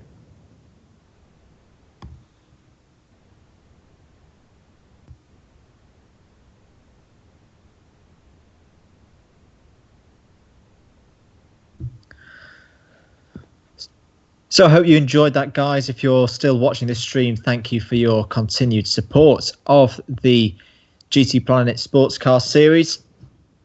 If you've just joined us and you are expecting the GTPlanet Bathurst 12-hour, we've had some technical issues at the start of the race today, so the race is officially going in terms of time and has been since 8 o'clock UTC, so we're 90 minutes down already, but we haven't actually seen any green flag running due to PSN connection issues delaying the start of the green flag running. So we are still officially under red flag at this moment in time. Thank you to everyone still with us. I can see there's 32 people watching around the world. So good morning, good afternoon, good evening, wherever you are tuning in from. My name is Andrew Mather. I'll be with you till 12 o'clock UTC. Tom Brooks with me as well. He's just popped up offline for a moment, but we'll be back in due course. And of course, we're supported by our extensive commentary team.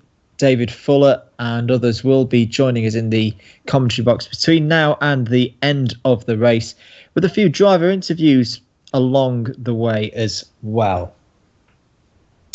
So if you have joined us in the last hour or so and missed the pre-show, let's have a little quick rundown of the grid, which of course is still counting because we've not seen any green flag running then. So on pole position, the Team Redline GT number 30 machine that did a lap time of a 2 minute 0.889 by TRL Ayazcan. And they, of course, are running in one of three Audi R8 LMS Ultras in this race today. Alongside them on the front row, Top Notch Racing, the TNR squad, with TNR 5 Zygon, who, of course, we just watched finish second in that invitational race around the Red Bull Ring. They will be competing again in another one of the Audi R8s. On to row 2, third place, Avaleron Racing, the number 33 Audi R8. GTP Passam setting their not pole position, their third place in qualifying lap time of a 2 minute 2.043 in what was a very, very close second half of the class. This is, of course, being the GT3 Pro class. Alongside them on row 2, Bitter Rivals Racing with Lionface only a couple of tenths off Avaleron Racing. So, of course, they will line up fourth on row 2. Row 3, Reaper Online Racing with Glenn Alls setting a lap time of a 2 minute 2.531. Alongside him on row 3, ABC Racing and Adventurous 2 minute 2.623. Moving into row 4, the number 1 car still in the GT3 Pro class, the NISMO Race on Oz Racing team, looking for a positive result here in their homeland round the Mount Panorama circuit. They will line up in 7th place, Warrior 2167 setting their fastest lap time in qualifying, a 2 minute 4.213. Moving then into the TCN-1 class, the second of our classes here at Bathurst today. Alongside NISMO Race on Oz on row 4 and taking pole position in the TCN-1 class, the Dragon Razor Racing team with GTP Bambi in the 166, setting a lap time of a 2 minute 13.709. Row 5 is then Vile Racing Limited and Hyperion, the 72 car, followed by the 42. Row 6 is then the Endurance Experience team, made up of graduates from the GTPlanet karting series. Alongside them on row 6 is the International Racing Entity, with Little Regret 265 at the wheel of that one. On their own, on row 13, are the Green Hell Heathens, with UNC Pub 16 setting their lap time in qualifying. I'd say they're on their own because starting from the pit lane and not on the grid itself will be the American Racing Series group, Haas Gaming 96, starting that car from the pit lane due to a penalty alongside a team of rookie drivers. So that brings you up to date and reminds you of the grid positions before we start this one. Do keep your comments coming in on the YouTube chat. And you can get in touch with us on Twitter, of course, as always, using, or not the hashtags, but the various accounts. You can tweet at GTPlanet News or at GTP_AJ for all your sports car needs. And if you want to poke me and Tom as well, if that takes your fancy, you can tweet.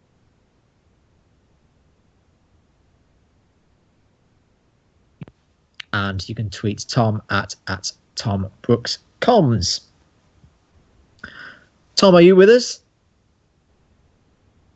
No, I don't think he is. Apologies. Not the greatest of news, guys. I've just seen a note of lobby closed, and a team managers meeting is going to be held in a few minutes' time. So not good news at all here at Bathurst. Continuing problems. In fact, Tom's going to have to leave us, I'm afraid. I don't know if he's still around. I am still in the room. Sorry, apologies. I was typing as opposed to speaking. No, I've as I mentioned to you earlier on in the broadcast, I've been suffering from a chest infection this week, and it's today was my first full 9-hour day, I should stress, back at work. And I haven't really had the chance to sit down, and I'm absolutely exhausted. So I'm going to have to head off and I think get some rest before a ridiculous hour in the morning. So, well, it's been great having you with us again. Thank you. It's been you recover soon.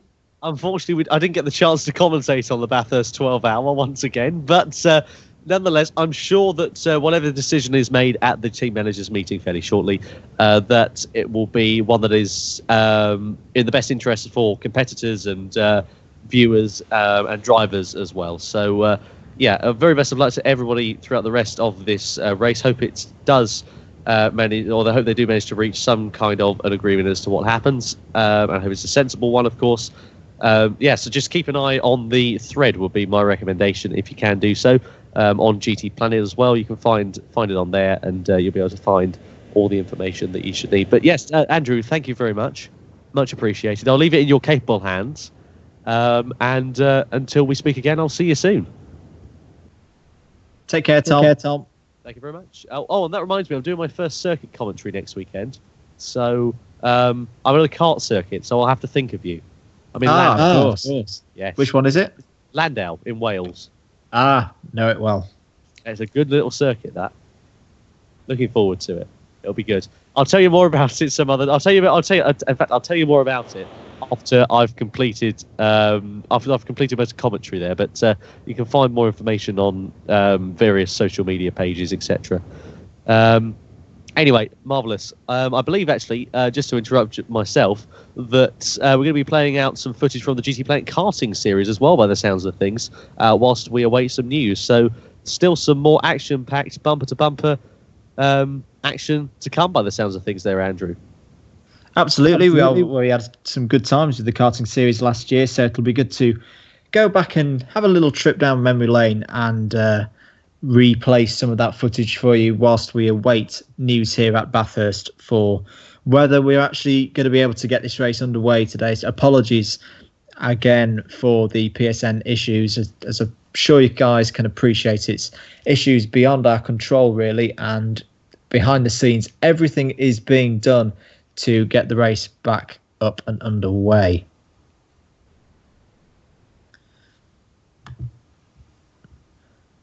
So as I say, I think Tom's gone now. We are going to start playing the karting series footage. So here we go then. Enjoy a bit of footage here from the GTPlanet karting series. I'll sign off for now.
Evening, everybody. Andrew back with you. I hope you've enjoyed the replay of the GTPlanet's karting series coverage from Brands Hatch, one of the last events that we had in 2015.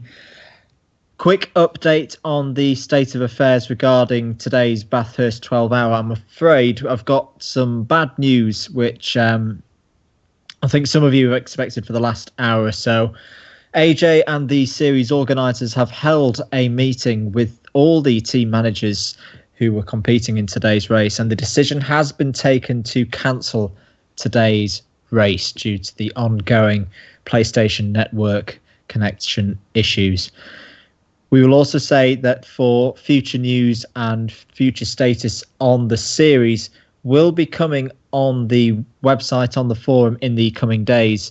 But for now, it's unfair on many people to keep waiting around and try and push ahead with the race, given that the likely issues with PSN would continue for the entirety of the race, and indeed until a fix comes from PSN. So big apologies. I know a lot of you have worked really hard for this race today, and we're looking forward to it, as both myself and Tom were as well, and everyone behind the scenes here at the GTPlanet Sports Car Series. But the news is that today's Bathurst 12-hour is cancelled until further notice, and further notifications of news and dates and timings can be found in short course on the GTPlanet forums and the website. So for now, do take care, guys. I'll catch you all very, very soon. Thank you for your continued support and everyone who's turned out today for the race. I'm so sorry it's not been able to take place, but we will be back. We will keep working hard, and fingers crossed we'll have a fix for these issues very, very soon. Until then, I've been Andrew Mather. Tom Brooks has been in the commentary box with me. This has been the GTPlanet Sports Car Series, and we will see you all very, very soon.